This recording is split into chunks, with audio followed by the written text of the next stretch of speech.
এই তো নই ওঠ, কত বেলা হয়ে গেল। আর একটু ঘুমোই না আম্মু। আরে 9টা বেজে গেছে, এবার ওঠ। আজ তোর ইউনিভার্সিটির প্রথম দিন। আমি এক লাফে বিছানা থেকে উঠে পড়লাম।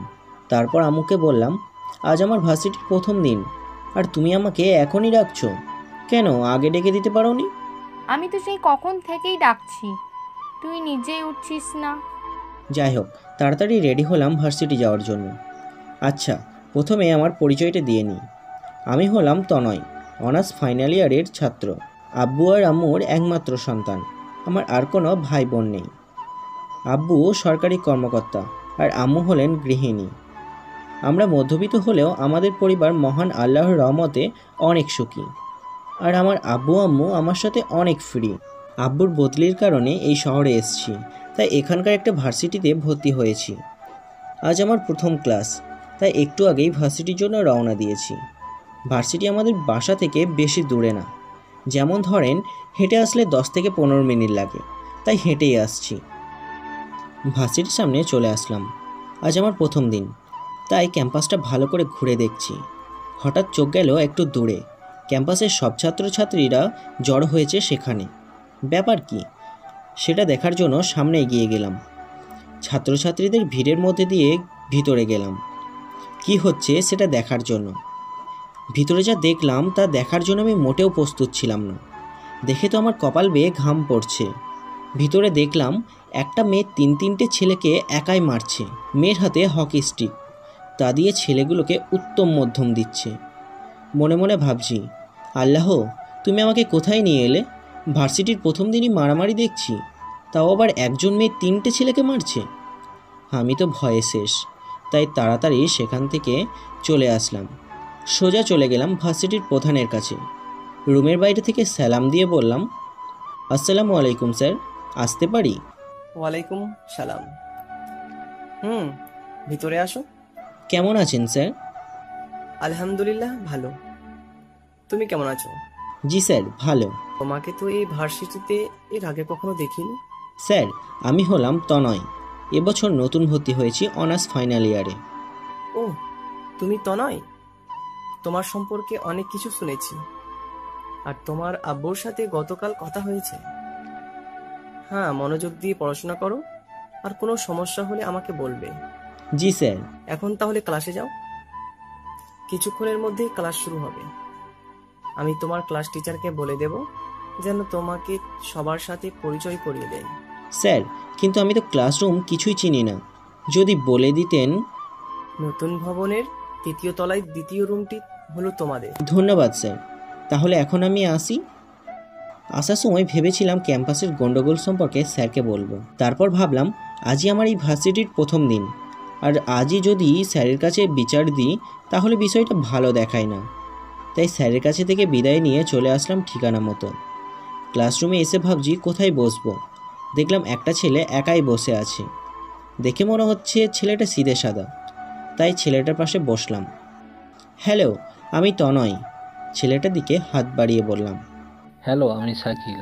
আর তোমাকে দেখে মনে হচ্ছে এই ভার্সিটিতে নতুন। আমার সাথে হাত মিলিয়ে বলল, হুম, গতকালই ভর্তি হয়েছি, আর আজ ক্লাস করতে আসলাম। ঠিক আছে, তাহলে আজ থেকে আমরা বন্ধু। ওকে, আজ থেকে তাহলে আমরা বন্ধু। শাকিলের সাথে কথা বলে বুঝতে পারলাম শাকিল খুব মিশুকে, যার জন্য অল্প সময়ের মধ্যেই আমরা বন্ধু হয়ে গেলাম। কিছুক্ষণ পর ঘন্টা পড়ল, সব ছেলেমেয়েরা ক্লাসে আসতে লাগলো। হঠাৎ আমার চোখ দরজার কাছে আটকে রইল, কারণ ক্যাম্পাসে যে মেয়েটা ছেলেগুলোকে মারছিল ওই মেয়েটা ক্লাসে প্রবেশ করছে, সাথে তার বান্ধবীরাও। সবাই মেয়েগুলোকে সাইড দিচ্ছে ভিতরে আসার জন্য। মেয়েগুলো ক্লাসের লাস্ট বেঞ্চে গিয়ে বসলো। কিছুক্ষণ পর স্যার আসলো। সবাই দাঁড়িয়ে স্যারকে সালাম দিলাম। স্যার সালামের জবাব দিয়ে সবাইকে বসতে বলল। তারপর স্যার বলল, তনয় নামে আজ নতুন কে এসেছে? আসসালামু আলাইকুম স্যার, আমি তনয়। আমি দাঁড়িয়ে পরিচয় দিলাম। এদিকে আসো। জি স্যার, আসছি। স্যারের কাছে যেতে যেতে বললাম, এ হলো তনয়, তোমাদের নতুন বন্ধু, খুবই মেধাবী স্টুডেন্ট।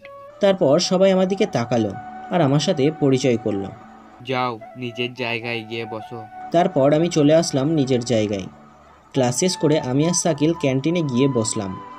দেখলাম গুন্ডি মেয়েগুলো সেখানে বসে আড্ডা দিচ্ছে। কি রে তনয়, কি খাবি বল? তোর যা খেতে ইচ্ছে তাই অর্ডার কর, আজ আমি বিল দেব। আর হ্যাঁ, আগামীকাল কিন্তু তোকে বিল দিতে হবে, বলে দিলাম। বলেই আমরা দুজনে হাসাহাসি করছি। শাকিল খাবার অর্ডার করলো। আমরা দুজন মিলে খাওয়া দাওয়া শেষ করে বিল দিয়ে চলে আসলাম ক্লাসে বাকি ক্লাসগুলো করার জন্য। যথাক্রমে বাকি ক্লাসগুলো শেষ করলাম। ক্লাস শেষ করে রুমের বাইরে বেরিয়ে আসলাম আমি আর শাকিল। দুজনে ক্যাম্পাসে হাঁটছি। হঠাৎ কিসের সাথে যেন আমার পা আটকে গেল। আমি নিজেকে সামলাতে না পেরে পড়ে গেলাম। পরে অনুভব করলাম আমি মাটিতে পড়িনি, পড়েছি কারোর কোলের ওপর।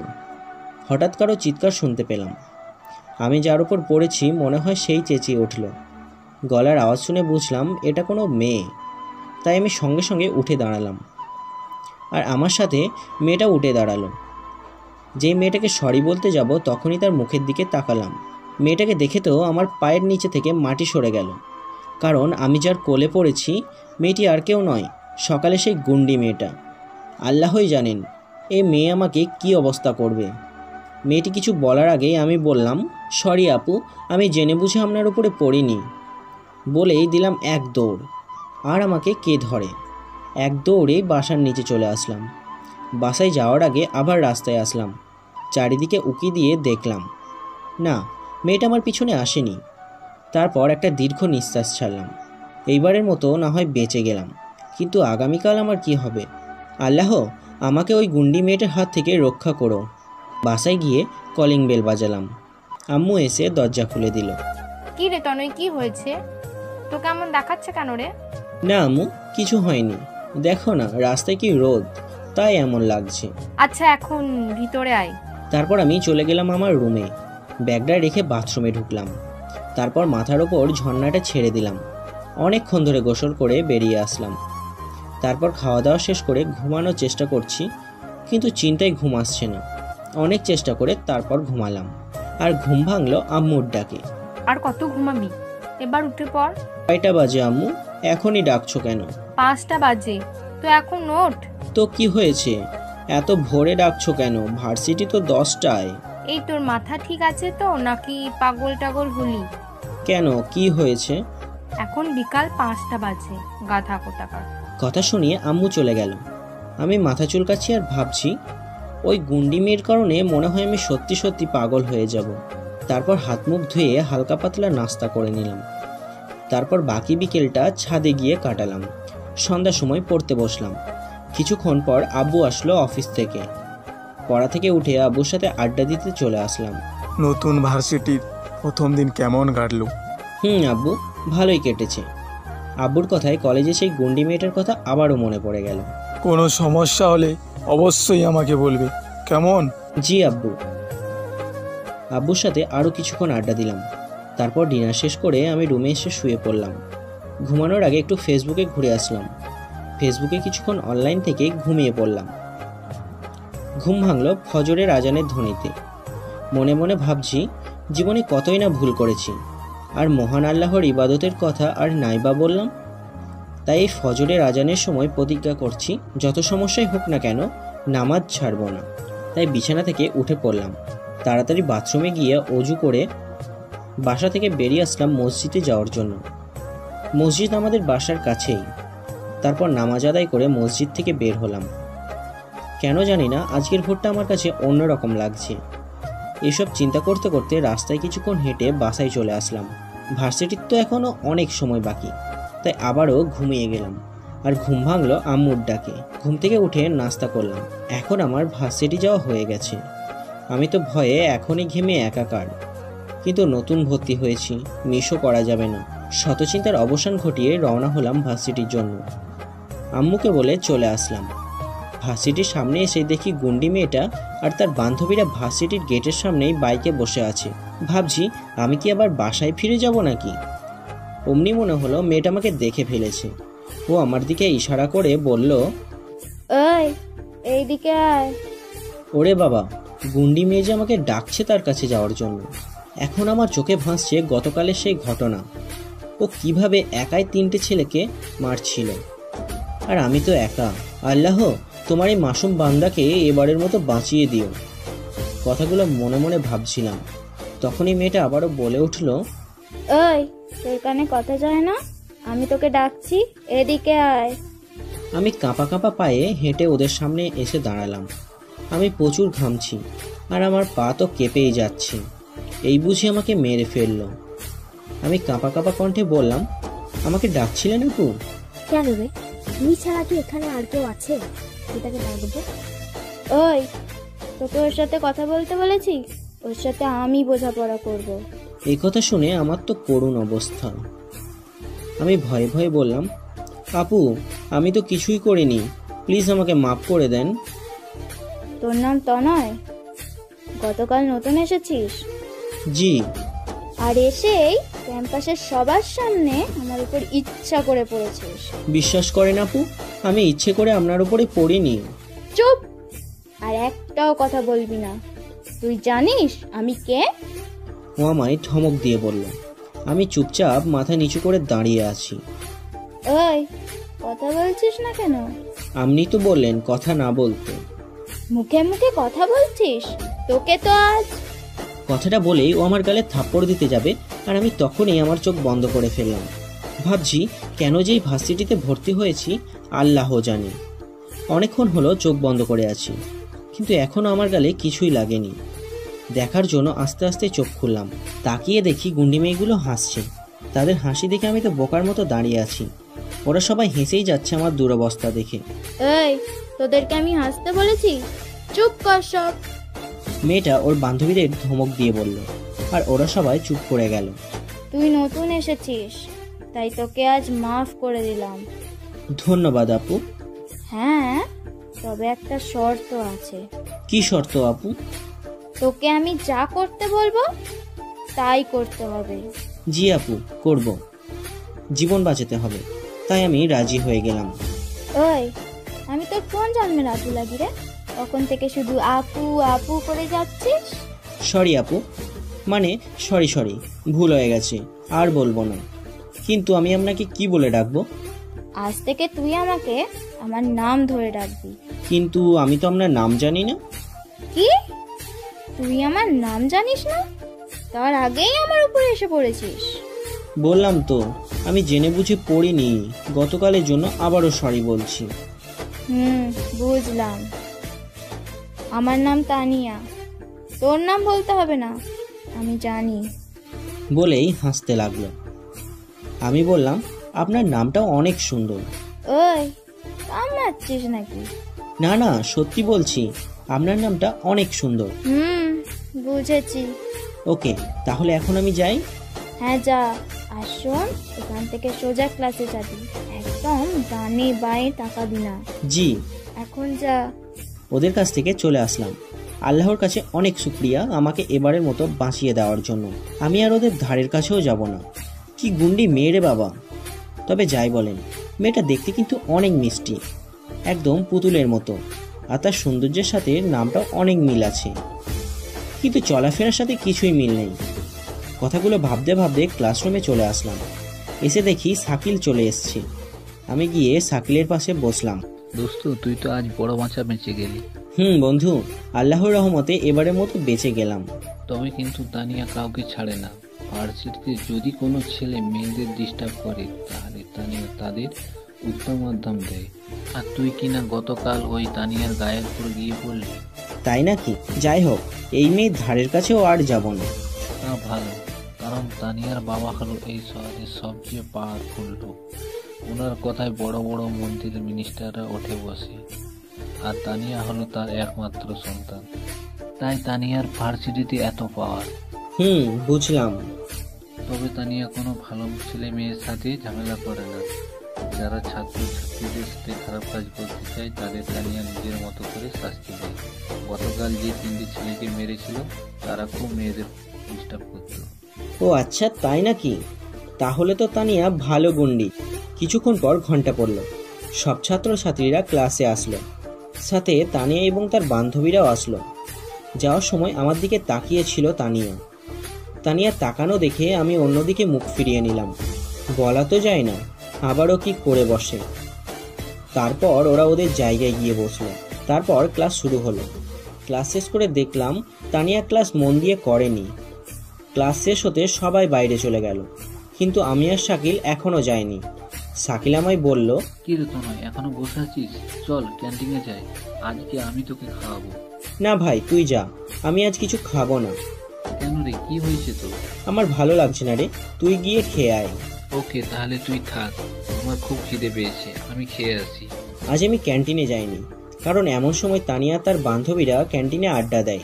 আমাকে যদি দেখে তাহলে আবারও যে কি শুরু করে দেবে তা আল্লাহই জানে।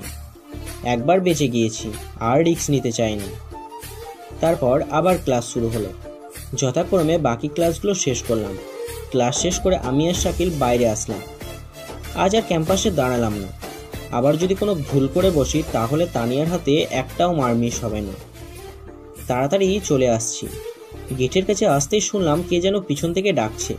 তাকিয়ে দেখি তানিয়া। আমি তো ভয়ে শেষ। আমি আবার কি করে বসলাম? আমি তো কিছুই বুঝতে পারছি না। তাই না শোনার ভান করে আবারও হাঁটতে লাগলাম। আর তানিয়া আবারও চিৎকার করে বলে উঠল, ওই তো নয়, আর এক পা সামনে গেলে তোর হাত পা ভেঙে রেখে দেব, এই বলে রাখলাম। তানিয়ার এমন কথা শুনে আমি সেখানেই থমকে দাঁড়ালাম। আল্লাহই জানেন এবার আমার কি অবস্থা করবে। তানিয়া এবং তার বান্ধবীরা আমার কাছে আসলো। ওই, তুই আমার কথা শুনতে পাস না? তানিয়া আমার মুখের কাছে আঙুল এনে বলল। আমি না শোনার ভান করে বললাম, আপনি আমাকে ডাকছিলেন নাকি? তুই আমার সাথে ফাজলামো করিস? তোর সাহস তো কম নয়। আমি আসলেই। লীলা, ফারিয়া, তোরা বাসায় চলে যা, আর শাকিল তুইও যা, আমি আর তনয় পরে আসছি। আমাকে আর কিছু বলতে না দিয়ে তানিয়া বলতে লাগলো। তারপর নীলা বলল, কোথায় যাবি দুজনে? তোদের না জানলেও চলবে, তোরা বাসায় যা। ওরা সবাই চলে গেল, আর আমি গাধার মতো দাঁড়িয়ে এতক্ষণ ওদের কথা শুনছিলাম। ওই দিকটায় চল। বিশ্বাস করেন, আমি কিছুই করিনি। আমি কি বলেছি তুই কিছু করেছিস? তাহলে আমাকে ধরে নিয়ে যাচ্ছেন কেন? এত প্যাচাল বাদ দিয়ে আমার সাথে চল তো। তানিয়া আমার হাত ধরে টানতে টানতে নিয়ে যাচ্ছে। ক্যাম্পাসের এক কোণে কিছু গাছপালা আছে এবং বসার জায়গা আছে। দেখলাম এখানে ছাত্রছাত্রীরা জোড়ায় জোড়ায় বসে আছে। তানিয়াকে দেখে সবাই সেখান থেকে চলে যেতে লাগলো। আমি শুধু অবাক হয়ে দেখছি ছাত্রছাত্রীরা তানিয়াকে কত ভয় পায়। তানিয়া আমাকে একটা গাছের নিচে বসালো, আর আমি ভয়ে ভয়ে তানিয়াকে বললাম, আমি বাসায় যাব। ওই, আমার সাথে বাচ্চামো ভাব করবি না, বলে দিলাম। তাহলে আমাকে ধরে এনেছেন কেন? তুই সকালে আমাকে কি বলেছিলি? কি বলেছিলাম আমি? তুই বলেছিলি আমি যাই বলবো তুই তাই করবি। আচ্ছা ঠিক আছে, বলুন এখন আমাকে কি করতে হবে? তোমার প্রথম কাজ হলো তুমি এখন থেকে আর আমাকে আপনি আপনি করে বলবে না, কেমন? এই প্রথমবার তানিয়া আমাকে তুমি করে বলল। আমি বললাম, সবাই তো দেখি আপনাকে আপনি করে বলে, তাহলে আমি আবার তুমি করে বলতে যাব কেন? কারণ আমি বলছি তাই। আচ্ছা ঠিক আছে, তাই বলবো। এখন আমি বাসায় যাই। কি? কখন থেকে শুধু বাসায় যাব করছো? বাসায় কি নতুন বউ রেখে এসছো নাকি? সরি, আর বলবো না। গুড। এখন চলো, আমাকে ফুচকা খাওয়াবে। আমি তোমাকে কেন ফুচকা খাওয়াতে যাব? কেন, তুমি নিজে খেতে পারবে না? কি এত বড় কথা? তোকে তো আজ। তানিয়া আবার আমাকে তুই করে বলতে লাগলো, আর আমার চুলের মুঠি ধরে জোরে জোরে ঝাঁকড়াচ্ছে আর চেঁচামেচি করছে। আমি তানিয়াকে বললাম, প্লিজ আমাকে ছেড়ে দেন, আর বলবো না। তুই আবার আমাকে আপনি করে বলছিস? তুই তো আজ শেষ। তারপর আরো জোরে জোরে ঝাঁকড়াতে লাগলো। প্লিজ আমাকে ছেড়ে দাও, এখন থেকে আমি তুমি করেই বলবো, আর ফুচকাও খাওয়াবো। তারপর তানিয়া আমাকে মারা থামিয়ে দিল। সত্যি তো? সত্যি, 3 সত্যি। তাহলে চলো এখন ফুচকা খেতে যাই। এখন আবার দেখি তুমি করে বলছে। আমি তো কিছুই বুঝতে পারছি না ও কি চাইছে। যাই হোক, আর মার খেতে চাই না, তাই কিছু না বলে রাজি হয়ে গেলাম ফুচকা খাওয়ানোর জন্য। আর বললাম, চলেন। সরি চলো। তানিয়া আমাকে ভার্সিটির পাশের এক ফুচকার দোকানে নিয়ে গেল, আর বলল, মামা ঝাল দিয়ে 1 প্লেট ফুচকা দেন তো। আমি মনে মনে ভাবছি আমার টাকা দিয়ে ফুচকা খাবে, আর আমার জন্যই অর্ডার দিল না। কি গুন্ডি মেয়ে দেখেছেন, ঠিক আমার টাকা দিয়ে ফুচকা খাচ্ছে। কিছুক্ষণ পর দোকানদার তানিয়ার হাতে ফুচকার প্লেট দিল। আর তানিয়া ফুচকার প্লেট নিয়ে আমার কাছে আসলো, তারপর খেতে শুরু করলো। এই হাঁ করো। আমার মুখের কাছে একটা ফুচকা এনে ধরলো, আর আমি বললাম, না আমি খাবো না, তুমি খাও। ভালোভাবেই বলছি, খেয়ে নাও। তানিয়া চোখ রাঙিয়ে আমায় বলল। রাস্তায় সবার সামনে মার খাবার ভয়ে আমি রাজি হয়ে গেলাম আর বললাম, ঠিক আছে আমার হাতে দাও, আমি নিজেই খেয়ে নিচ্ছি। আমার হাতে কি বিষ আছে? হাঁ করো বলছি। বলেই জোর করে আমার মুখে ফুচকা ঢুকিয়ে দিল। আল্লাহ, এ কেমন ঝামেলায় পড়লাম আমি। এই মেয়ে তো দেখছি আমাকে পাগল বানিয়ে ছাড়বে। আমাকে আরও কয়েকটা ফুচকা খাইয়ে দিল, আর বাকি ফুচকাগুলো তানিয়া নিজেই শেষ করলো। ফুচকা খাওয়া শেষ। আমি বললাম, ফুচকা খাওয়া তো শেষ হয়ে গেছে, তাহলে এখন আমি বাড়ি যাই, না হলে আম্মু আবার চিন্তা করবে। চলো, আমি তোমায় পৌঁছে দিয়ে আসি তোমার বাসায়। না, তোমাকে আর কষ্ট করতে হবে না, আমি নিজেই চলে যেতে পারবো। তাছাড়া আমার বাসা তো বেশি দূরে নয়। ঠিক আছে, সাবধানে যেও। তুমিও সাবধানে যেও। যেই বাসার দিকে হাঁটা দিব তখনই তানিয়া পিছন থেকে ডেকে বলল, এই, আমাকে একা ফেলে কোথায় যাচ্ছ? তুমি বাসায় চলে যাও। আমি বাসায় যাব কি করে? আমার রিক্সা করে দাও। কেন? আমি কেন তোমাকে রিক্সা করে দেব? এই তুমিই না বললে আমার সব কথা শুনবে? ওর চোখ দেখেই মনে হচ্ছে চোখ দিয়েই আমাকে গিলে খাবে। আমি বললাম, রাগ করছো কেন? রিক্সা ডেকে দিচ্ছি তো। কি আর করার, সবই আমার কপাল। তানিয়াকে রিক্সা ডেকে দিলাম। আমাকে বাই বলে তানিয়া চলে গেল, আর আমিও বাসার দিকে হাঁটা দিলাম। আমি ভাবছি, এই গুন্ডি মেয়ে আবার আমার কাছে কি চাই? নিজের বাবার এত টাকা রেখে আমার টাকায় রিক্সা করে বাসায় যাচ্ছে। বাহ, কি কপাল আমার। কথাগুলো ভাবতে ভাবতে আমি বাসায় চলে এলাম। বাসায় গিয়ে কলিং বেল বাজালাম। আম্মু এসে দরজা খুলে দিল। কি রে, আজ আসতে এত দেরি হলো যে? তেমন কিছু না আম্মু, ভার্সিটিতে কিছু কাজ ছিল, তাই দেরি হয়ে গেছে। বাধ্য হয়ে আম্মুকে মিথ্যা কথা বললাম, না হলে আম্মু আমার 12টা বাজিয়ে ছাড়বে। ঠিক আছে, যা ফ্রেশ হয়ে আয়, আমি খাবার বাড়ছি। যাচ্ছি। রুমে এসে ব্যাগটা রেখে গোসল করতে চলে গেলাম। গোসল করে এসে খাওয়া দাওয়া করলাম। মোবাইলে 4:45-এর অ্যালার্ম দিয়ে রাখলাম, যেন ঠিক সময় ঘুম থেকে উঠতে পারি। তারপর দিলাম এক ঘুম। ঘুম ভাঙলো অ্যালার্মের শব্দে। ঘুম থেকে উঠে ভাবলাম, আমি তো এই এলাকায় নতুন, তাই এলাকাটি ঘুরে দেখা হয়নি, একটু ঘুরে দেখলে কেমন হয়। যেই ভাবা সেই কাজ। ফোন দিলাম শাকিলকে।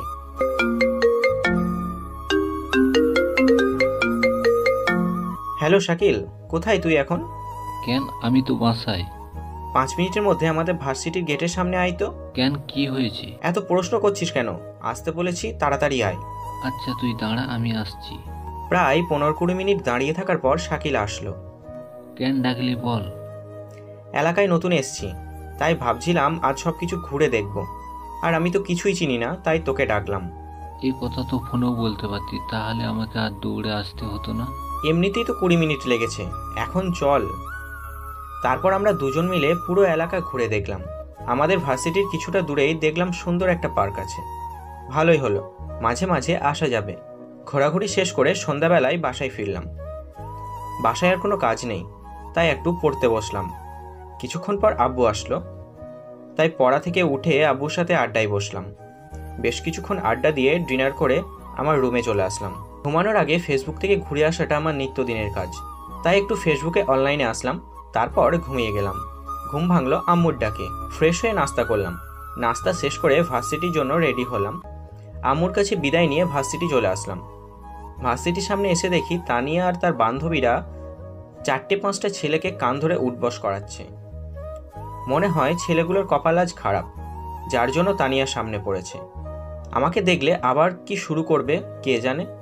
তাই তানিয়ার চোখের আড়ালে আস্তে আস্তে ক্যাম্পাসে চলে যাওয়াটাই হলো আমার প্রধান কাজ। কিন্তু আমারও কপাল খারাপ, তানিয়ার চোখেই পড়তে হলো। এই তো নয়, এদিকে এসো। আমি তানিয়ার কথা না শোনার ভান করে হাঁটতে লাগলাম। দেখো তো নয়, সব সময় ফাজলামি ভালো লাগে না। এদিকে আসতে বললাম না, তাড়াতাড়ি এসো। ও সরি, তুমি আমাকে ডাকছিলে?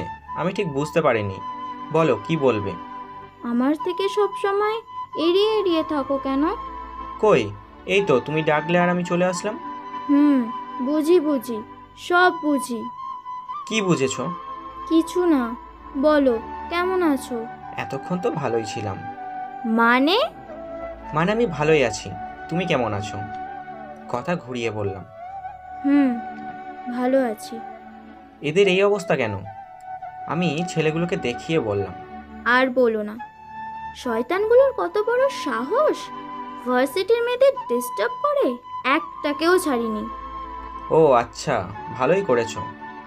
ওই থামবি না, উঠবোস করতে থাক, থামলেই আবার প্রথম থেকে শুরু হবে। এবারের মতো আমাদের মাফ করে দেন, জীবনে আর কখনো মেয়েদের ডিস্টার্ব করব না। চুপচাপ কাজ চালিয়ে যা, একদম কথা বলবি না। ভাইয়া, ভাবিকে বললেন না এবারের মতো মাফ করে দিতে? আমি তো ছেলেগুলোর কথা শুনে রীতিমতো অবাক। ছেলেগুলো বলে কি, তা নিয়ে আমার দিকে কেমন করে যেন তাকিয়ে আছে। আর নীলা ও সাইমাও আমার দিকে তাকিয়ে আছে। ওই, তোদের মাথা খারাপ হয়েছে? কী সব আবোল তাবোল বলছিস? তোদের শাস্তি আরও বেড়ে গেল। এখন থেকে আরও 100 বার উঠবোস করবি প্রথম থেকে। সরি ভাইয়া, বুঝতে পারি নাই, প্লিজ মাফ করে দেন। যা, তোদের মাফ করে দিলাম, তবে আর যেন কখনো মেয়েদের ডিস্টার্ব করতে না দেখি, তাহলে কি করব বুঝতেই পারছিস। জি, আর কখনো মেয়েদের ডিস্টার্ব করব না। কি বলছো? ওদের মাফ করে দিচ্ছ কেন? শোনোনি ওরা কী সব উল্টোপাল্টা বলছিল? ওই, এখনো দাঁড়িয়ে আছিস কেন? তোদের যেতে বলছি না? ছেলেগুলোকে যেতে দিলে কেন? যেতে দিয়েছি, বেশ করেছি। এখন ক্লাসে চলো তো।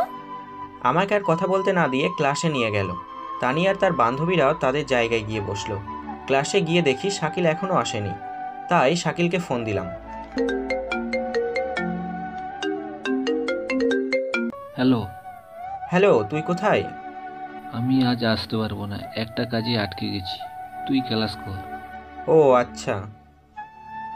তারপর ফোন কেটে দিলাম। একা একা বসে আছি, তাই ভালো লাগছে না। কিছুক্ষণ পর দেখি আমার কাঁধে কেউ হাত রাখলো। তাকিয়ে দেখি আমাদের ক্লাসেরই একজন মেয়ে। হ্যালো, আমি লিজা, আমি কি আপনার পাশে বসতে পারি? হ্যালো, আমি তনয়। কিন্তু আমাকে পুরো কথা বলতে না দিয়ে মেয়েটা আমার পাশেই বসে পড়ল। আজ আপনার বন্ধু আসেনি? না, শাকিল আজ আসবে না। কি আর করব, তাই বাধ্য হয়ে লিজার সাথেই বসে থাকলাম। কিছুক্ষণ পর দেখি আমাদের কথার মাঝে তানিয়া এসে উপস্থিত হলো। এই মেয়ে, এখান থেকে উঠে অন্য কোথাও গিয়ে বস। কেন? এখানে বসলে সমস্যা কি? ভালোভাবেই বলছি, তুই এখান থেকে সরে যা, নয়তো তুই ভালো করেই জানিস আমি কি করতে পারি। তানিয়ার ভয়ে লিজা অন্য জায়গায় গিয়ে বসলো, আর আমি এতক্ষণ দুজনের কথা শুনছিলাম। তানিয়া এসে আমার পাশে বসে পড়ল আর বলল, অন্য মেয়েদের সাথে তো দেখছি ভালোভাবেই মিষ্টি মিষ্টি করে কথা বলছিস, আর আমার সাথে তো কই এইভাবে কথা বলিস না। কি বলছো এসব? তুই আমার সাথে একদম কথা বলবি না। আরে রাগ করছো কেন? বললাম না কথা না বলতে। আমি আর তানিয়ার সাথে কোনো কথা বললাম না। রাগ করলে করুক, তাতে আমার কি? আর এখানে রাগ করার মতো কি আছে, আমি তো সেটাই বুঝলাম না। কিছুক্ষণ পর ক্লাস শুরু হলো। তানিয়া মন খারাপ করে আমার পাশেই বসে ক্লাস করছে। ক্লাসের অনেকেই আমাদের দুজনকে একসাথে বসতে দেখে অবাক হয়েছে। তানিয়া বারবার আমার দিকে আর চোখে তাকাচ্ছে, কিন্তু কোনো কথা বলছি না। তারপর ক্লাস শেষ হলো। এরই মধ্যে তানিয়ার সাথে একবারও কথা হয়নি আমার। সবাই ক্লাস থেকে চলে গেল। আমি আর তানিয়া এখনও বসে আছি। আমার চুপ থাকা দেখে তানিয়াই প্রথম বলল, এই, আমার খিদে লেগেছে, চলো ক্যান্টিন থেকে কিছু খেয়ে আসি। আমি কোনো কথা বললাম না, চুপচাপ বসে আছি। তাই তানিয়া আমার হাতে ঝাঁকি দিয়ে বলল, এই, কথা বলছি না কেন? না, এমনি। দেখো, তুমি আমার সাথে রাগ করতে পারো না। আমাদের দুজনের মাঝে শুধু আমি রাগ করব, আর তুমি শুধু আমার রাগ ভাঙাবে। মেয়েটা আহ্লাদি কণ্ঠে বলল। আমি তাকে বললাম, আমি তোমার রাগ ভাঙাতে যাব কেন? আমি বলছি তাই। এখন চলো ক্যান্টিনে যাব। তারপর প্রায় জোর করেই আমাকে ক্যান্টিনে নিয়ে আসলো। বলো, কি খাবে? আমার খিদে নেই, তুমি খাও। তোমার না খিদে লেগেছে? এই, আমার সামনে এত ভাব দেখাবি না বলে দিলাম। ভালোইভাবে বলছি, কি খাবি তাড়াতাড়ি বল। তোমার যা ভালো লাগে তাই অর্ডার করো। এই তো, গুড। এখন থেকে আমার পছন্দই হলো তোমার পছন্দ, ওকে? ওকে ওকে। আমি মনে মনে ভাবছি, আমার বয়েই গেছে এই গুন্ডির কথা মতো চলতে। নেহাত বাঁচতে হবে, তাই গুন্ডির কথাই হ্যাঁ বলে দিলাম। আমাদের কথার মাঝে তানিয়ার বান্ধবীরাও আসলো। তানিয়া সবার জন্য খাবার অর্ডার করল। কিছুক্ষণের মধ্যেই আমাদের টেবিলে খাবার দিয়ে গেল। সবাই খাচ্ছে, তবে আমার একটু লজ্জা লজ্জা লাগছে 3টে মেয়ের সাথে বসে খেতে। আমার অবস্থা মনে হয় তানিয়া কিছুটা বুঝতে পেরেছে। কি হলো তনয়, তুমি খাচ্ছ না কেন? এই তো খাচ্ছি তো। তা তো দেখতেই পাচ্ছি। এখন ভালোভাবে খাও তো। তনয় ভাইয়া, শাকিল ভাইয়া আজ আসেনি কেন? বাহ, কাল পর্যন্ত তুই তুই করে বলেছে, আজ আবার ভাইয়া বলে ডাকছে। এদের মন বোঝা বড় মুশকিল, আমি মনে মনে ভাবলাম। তারপর বললাম, ওর কি যেন একটা কাজ ছিল, তাই আজ আসেনি। ওহ আচ্ছা। সবাই খাওয়া দাওয়া শেষ করলাম। আমি বিল দিতে চাইলে তানিয়া বিল দিতে না করে দিল। তারপর তানিয়া বিল দিয়ে দিল। বিল দিয়ে সবাই ক্লাসে চলে আসি। তানিয়া এবারও আমার সাথেই বসেছে, তবে আর চুপ থাকেনি, অনেক কথা বলছে, যে কারণে আমি ক্লাসে মন দিতে পারছি না। তাই আমি বিরক্ত হয়ে তানিয়াকে বললাম, তুমি এত কথা বলছো কেন? মন দিয়ে ক্লাস করো। আমার মন তো অন্য একজনকে দিয়েছি। তখন থেকে কিসব আবল তাবল বলে যাচ্ছ? ওসব তুমি বুঝবে না, তুমি ক্লাস করো, আমি আর কথা বলবো না। তারপর আবারও আমি ক্লাসে মনোযোগী হলাম, কিন্তু তানিয়া এখনও ডিস্টার্ব করছে, তবে মুখ দিয়ে না, পা দিয়ে। মানে তানিয়া ওর পা দিয়ে আমার পায়ে সুড়সুড়ি দিচ্ছে। বারণ করলে শুধু হাসে, কথা বলে না। এই জ্বালাময় পরিস্থিতিতেই বাকি ক্লাসগুলো শেষ করলাম। বুঝি না আমাকে বিরক্ত করে এই মেয়ের কী লাভ। ক্লাস শেষ করে সবাই বাইরে চলে আসলাম। এখন আমি, তানিয়া আর তানিয়ার বান্ধবীরা একসাথেই হাঁটছি। এই তো না, তোমার ফোন নাম্বারটা দাও তো। আমার ফোন নাম্বার দিয়ে তুমি কি করবে? বেশি কথা না বলে ফোন নাম্বারটা দাও। না, দেব না, অপরিচিত কাউকে আমার নাম্বার দিই না। ওই বেশি ভাব না দেখিয়ে যা বলছি তাই কর, তাহলে এমন জায়গায় মারবো না জীবনে বাবা ডাক শুনতে পারবি না। তানিয়া আমায় ধমক দিয়ে বলল। আমি বললাম, কি যে বলো না, আমি তো মজা করছিলাম, এই নাও আমার নাম্বার দিয়ে দিলাম। কিন্তু মনে মনে ভাবছি, ওকে বিশ্বাস নেই, মারলেও মারতে পারে। গুড, এখন সোজা বাসায় চলে যাব। আজ কোথাও যেতে পারবো না, আমাকে বাসায় যেতে হবে তাড়াতাড়ি। এমন ভাব করছে যেন ওর সাথে ঘুরতে যাওয়ার জন্য আমি মরে যাচ্ছি। আমি মনে মনে ভাবলাম, কি এত ভাবছো? না, তেমন কিছু না। তাহলে আমাকে রিকশা করে দাও, আমি বাড়ি যাব। গেটের সামনে এসে তানিয়া আমায় বলল, তোর না গাড়ি আসবে তোকে নিতে, তাহলে তুই রিক্সা করে যাবি কেন? বেশি কথা বলিস কেন? চুপ থাকতে পারিস না? আর আমার গাড়ি আসতে না করে দিয়েছি। গাড়িতে যেতে আমার ভালো লাগে না, তাই রিকশা করে যাব। ও তাই নাকি? তাই। আচ্ছা, বুঝলাম। তুই আবার কি বুঝলি? না থাক, সেই রকম কিছু নয়, তোর যাতে ভালো লাগে তাতেই যা। ওকে ওকে, বাই। বাই। তারপর নীলা চলে গেল, আর আমি তানিয়াকে বললাম, রিক্সা করে যাবে সেটা ভালো কথা, কিন্তু আমি তোমাকে রিক্সা করে দেব কেন? কারণ আমি দিতে বলেছি, তাই দিতে হবে। কেন? আমাকেই কেন ডাকতে হবে? অন্য কাউকে বলো, ডেকে দেবে। তোর সাথে ভালোভাবে কথা বললেই খালি কথা বাড়াস। এখন থেকে আর তোর সাথে ভালোভাবে কথা বলা যাবে না। আরে রাগ করছো কেন? দিচ্ছি তো রিক্সা ডেকে। এই তো লাইনে এসো বস। তানিয়াকে রিক্সা করে দিয়ে আমি চলে আসলাম বাসায় কলিং বেল বাজালাম। আম্মু এসে দরজা খুলে দিল। প্রতিদিনের মতোই কিছু কথা বলে গোসল করতে চলে গেলাম। গোসল করে এসে দেখি অচেনা নাম্বার থেকে 2টো মিসড কল এসেছিল। অচেনা নাম্বার, তাই বেশি গুরুত্ব দিলাম না। তারপর আমি খেতে চলে গেলাম। খাওয়া দাওয়া শেষ করে রুমে আসলাম। এসে দেখি ওই অচেনা নাম্বার থেকেই আরও 10টা কল এসছে। কেউ মনে হয় বিপদে পড়েছে, তাই এতবার করে কল দিচ্ছে। আমি ভাবলাম, একটা কল দিতে কি সমস্যা? ভাবতে ভাবতেই আবারও কল আসলো ওই নাম্বার থেকে। এবার আমি কলটা রিসিভ করলাম। হ্যালো, কে বলছেন? কি রে, তুই এতক্ষণ কোথায় ছিলি? আমি কতবার ফোন দিয়েছি তোকে। আপনি কে বলছেন? আর আমার সাথে এইভাবে অসভ্যের মতো কথা বলছেন কেন? আমাকে এখনো চিনতে পারিস না, তাছাড়া আপনি কে যে আপনাকে চিনতে যাব? আমি তোর জম, বুঝেছিস? মানে কি বলছেন এসব? আর আমাকে ফোনই বা করেছেন কেন? আপনি কে বলুন তো? আরে আমি তানিয়া। ও তুমি, এটা বলেই আমি চুপ করে গেলাম। আর ভাবছি এতদিন তো ভার্সিটিতে জ্বালিয়ে মারছি, এখন আবার ফোন দিয়ে। আল্লাহ, তুমি এবার বলে দাও আমি কোথায় যাব? কি ব্যাপার, চুপ করে আছো কেন? না কিছু না, এমনি। এতক্ষণ কোথায় ছিলে? ফোন তুলছিলে না কেন? গোসল করে খাওয়া দাওয়া করছিলাম, আর আমি অচেনা ফোন রিসিভ করি না, তাই ফোন তুলিনি। কিন্তু একই নাম্বার থেকে বারবার ফোন আসছে দেখে ফোন তুললাম। ও ভালো। তাছাড়া আমি তো আর অচেনা নয়, এবার থেকে তুমি আমার ফোন তুলবে। এটা আমার নাম্বার, সেভ করে রাখো। আমার যখন ইচ্ছা হবে আমি তোমায় কল দেব। প্রথম কলেতেই যেন ফোনটা ওঠানো হয়। আমি জানি। আচ্ছা, তুমি খাওয়া দাওয়া করোনি? না, তোমার জন্য অপেক্ষা করছিলাম। কেন আমার জন্য অপেক্ষা করতে যাবে কেন? আমি তো কখন খাওয়া দাওয়া শেষ করে নিয়েছি। আর আমার জন্য অপেক্ষা করার কি আছে সেটাই তো বুঝলাম না। তোমার বোঝা লাগবে না, তুমি তো ছোট খোকা, কিছুই বোঝো না। আর আমার বোঝার কোনো ইচ্ছাও নেই। যাও এখন গিয়ে খেয়ে নাও। যাচ্ছি তো। তার আগে তোমার সাথে একটু কথা বলে নিই, তারপর। না, আমি এখন আর কথা বলতে পারবো না। আমি এখন ঘুমাবো, তুমি গিয়ে খাওয়া দাওয়া করো। যাচ্ছি, বাই।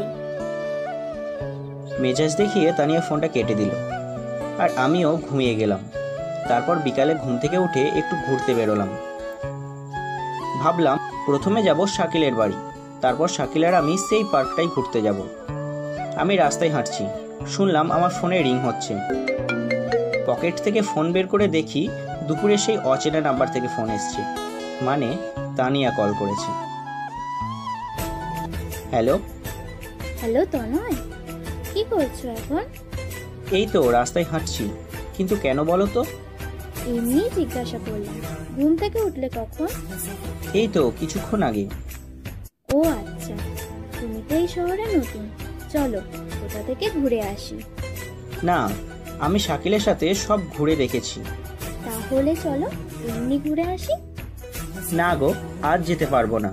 আজ আমি শাকিলের সাথে ঘুরতে যাচ্ছি। ও বাই, পরে কথা হবে। তানিয়াকে আর কিছু বলতে না দিয়ে আমি ফোন কেটে দিলাম। তারপর আমি আর শাকিল দুজন মিলে পার্কের একটা বেঞ্চে বসে গল্প করছি আর চারপাশটা দেখছি।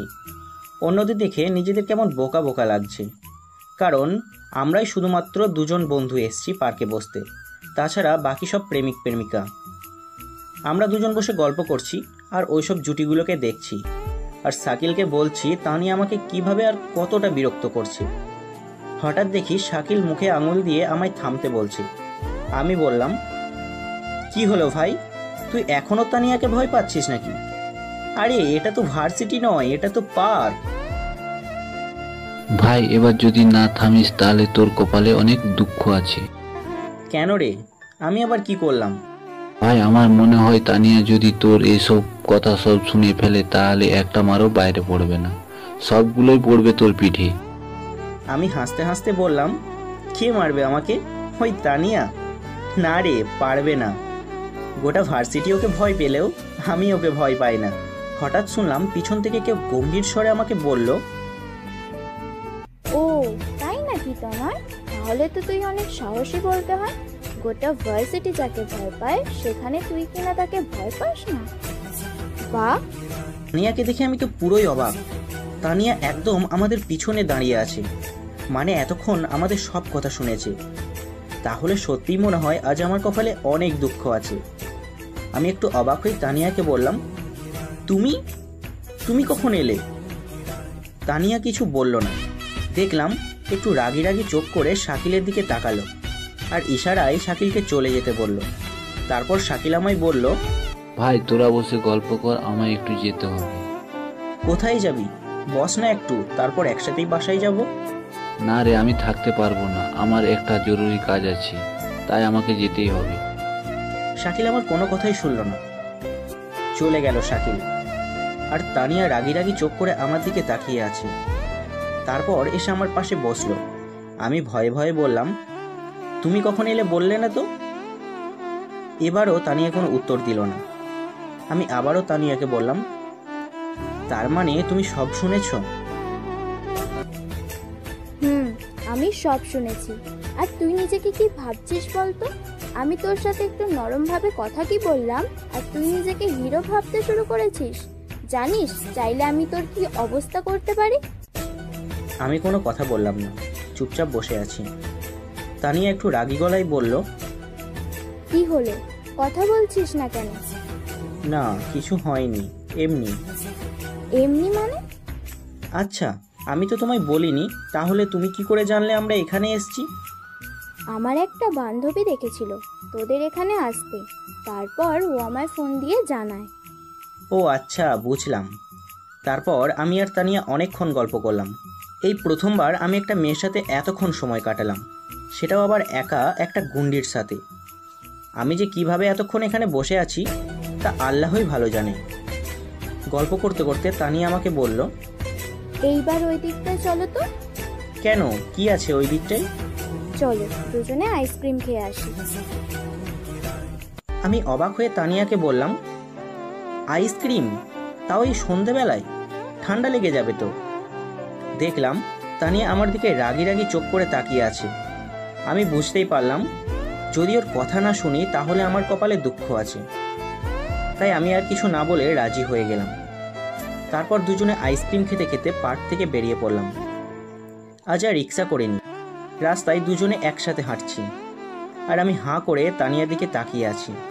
তানিয়া একদম বাচ্চাদের মতো করে আঙুল দিয়ে আইসক্রিম খাচ্ছে, সাথে আপন মনে গান করতে করতে নাচছে। আর রাস্তায় পড়ে থাকা পাথরগুলোকে লাথি মেরে ওই দূরে ফেলছে। আমি তো অবাক, ভার্সিটিতে যে মেয়েকে সবাই ভয় পায় তার মনটা পুরো বাচ্চাদের মতো সরল। আমি তানিয়াকে দেখছি আর মুচকি মুচকি হাসছি। তারপর আমরা নিজের নিজের বাসায় চলে গেলাম। আজ আর পড়তে ভালো লাগছে না, তাই টিভি দেখে সময় পার করছি। কিন্তু টিভিতেও সেরকম মন বসছে না, কেন জানি না বারবার করে শুধু তানিয়ার কথাই মনে পড়ছে। তারপর ডিনার করার জন্য আম্মু ডাকলো। সবাই মিলে একসাথে ডিনার করে আমি রুমে এসে শুয়ে পড়লাম। প্রতিদিনের মতো ফেসবুক চালিয়ে ঘুমানোর চেষ্টা করছি, কিন্তু কিছুতেই ঘুম আসছে না। বারবার করে তানিয়ার সাথে কাটানোর সময়গুলোই আমার চোখে ভাসছে। তাহলে কি আমি তানিয়াকে ভালোবেসে ফেললাম? না না, এটা কিভাবে হয়? কোথায় ওরা আর কোথায় আমরা? এটা কখনোই সম্ভব নয়। আর আমারও যেমন যত উল্টো পাল্টা চিন্তা। শুয়ে শুয়ে কথাগুলো ভাবছি, ঠিক সেই সময় আমার ফোন বেজে উঠল। ফোনের স্ক্রিনে দেখি তানিয়ার নাম। কথা বলার ইচ্ছা না থাকা সত্ত্বেও কথা বলতে হয়, তা না হলে ভার্সিটিতে আমার যে কী অবস্থা করবে তা আল্লাহই ভালো জানেন। তাই ফোনটা তুললাম। হ্যালো। বলো। কি করছো এখন? এই তো শুয়ে আছি। আর তুমি? আমিও শুয়ে আছি। আচ্ছা, তোমার খাওয়া হয়ে গেছে? হয়ে গেছে। এইভাবে তানিয়ার সাথে অনেকক্ষণ কথা বললাম। মেয়েদের সাথে কথা বলতে আমার খুব একটা ভালো লাগে না, কিন্তু তানিয়ার সাথে তার বিপরীত। মনে হচ্ছে যতই কথা বলি না কেন কথা যেন শেষ হবে না। আমরা দুজন বেশ হেসে হেসে কথা বলছি। কথা বলতে বলতে কখন যে আমি ঘুমিয়ে গেছি তা বুঝতেই পারিনি। ঘুম ভাঙলো ফোনের রিংয়ে। তাকিয়ে দেখি তানিয়া। ফোন ধরার আগেই ফোনটা কেটে গেল। ফোনের স্ক্রিনে দেখি 80টা মিসড কল আর 15টা মেসেজ।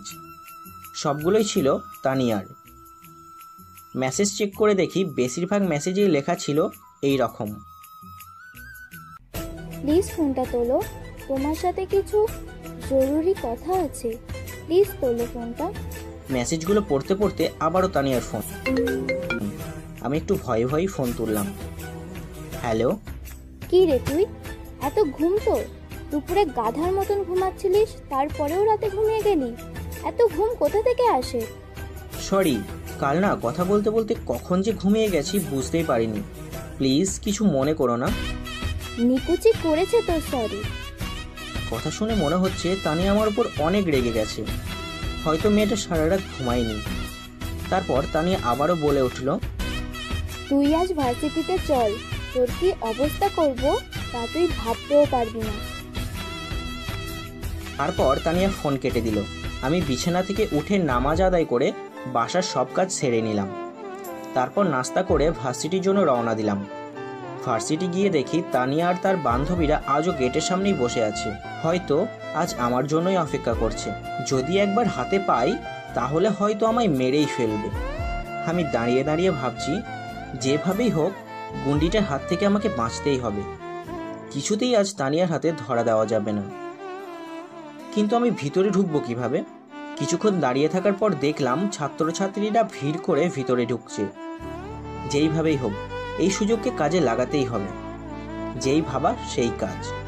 তাদের পিছন পিছন আমিও ঢুকে পড়লাম। তারপর মনের শান্তিতে একটা দীর্ঘশ্বাস ছাড়লাম। আজ মনে হচ্ছে গন্ডিটার হাত থেকে বেঁচে গেছি। তাই মনের আনন্দে ক্লাসে যাচ্ছি। তারপর ঘটলো এক আশ্চর্য ঘটনা, যেটার জন্য আমি মোটেও প্রস্তুত ছিলাম না। আমি সিঁড়ি দিয়ে উঠছি, এমন সময় এক বড় ভাইয়ের সাথে ধাক্কা খেয়ে দুজনেই নিচে পড়ে যাই। তারপর দুজনেই উঠে দাঁড়ালাম, আর আমি বড় ভাইকে ক্ষমা চেয়ে বললাম, সরি ভাইয়া, প্লিজ কিছু মনে করবেন না, আমি ঠিক বুঝতে পারিনি।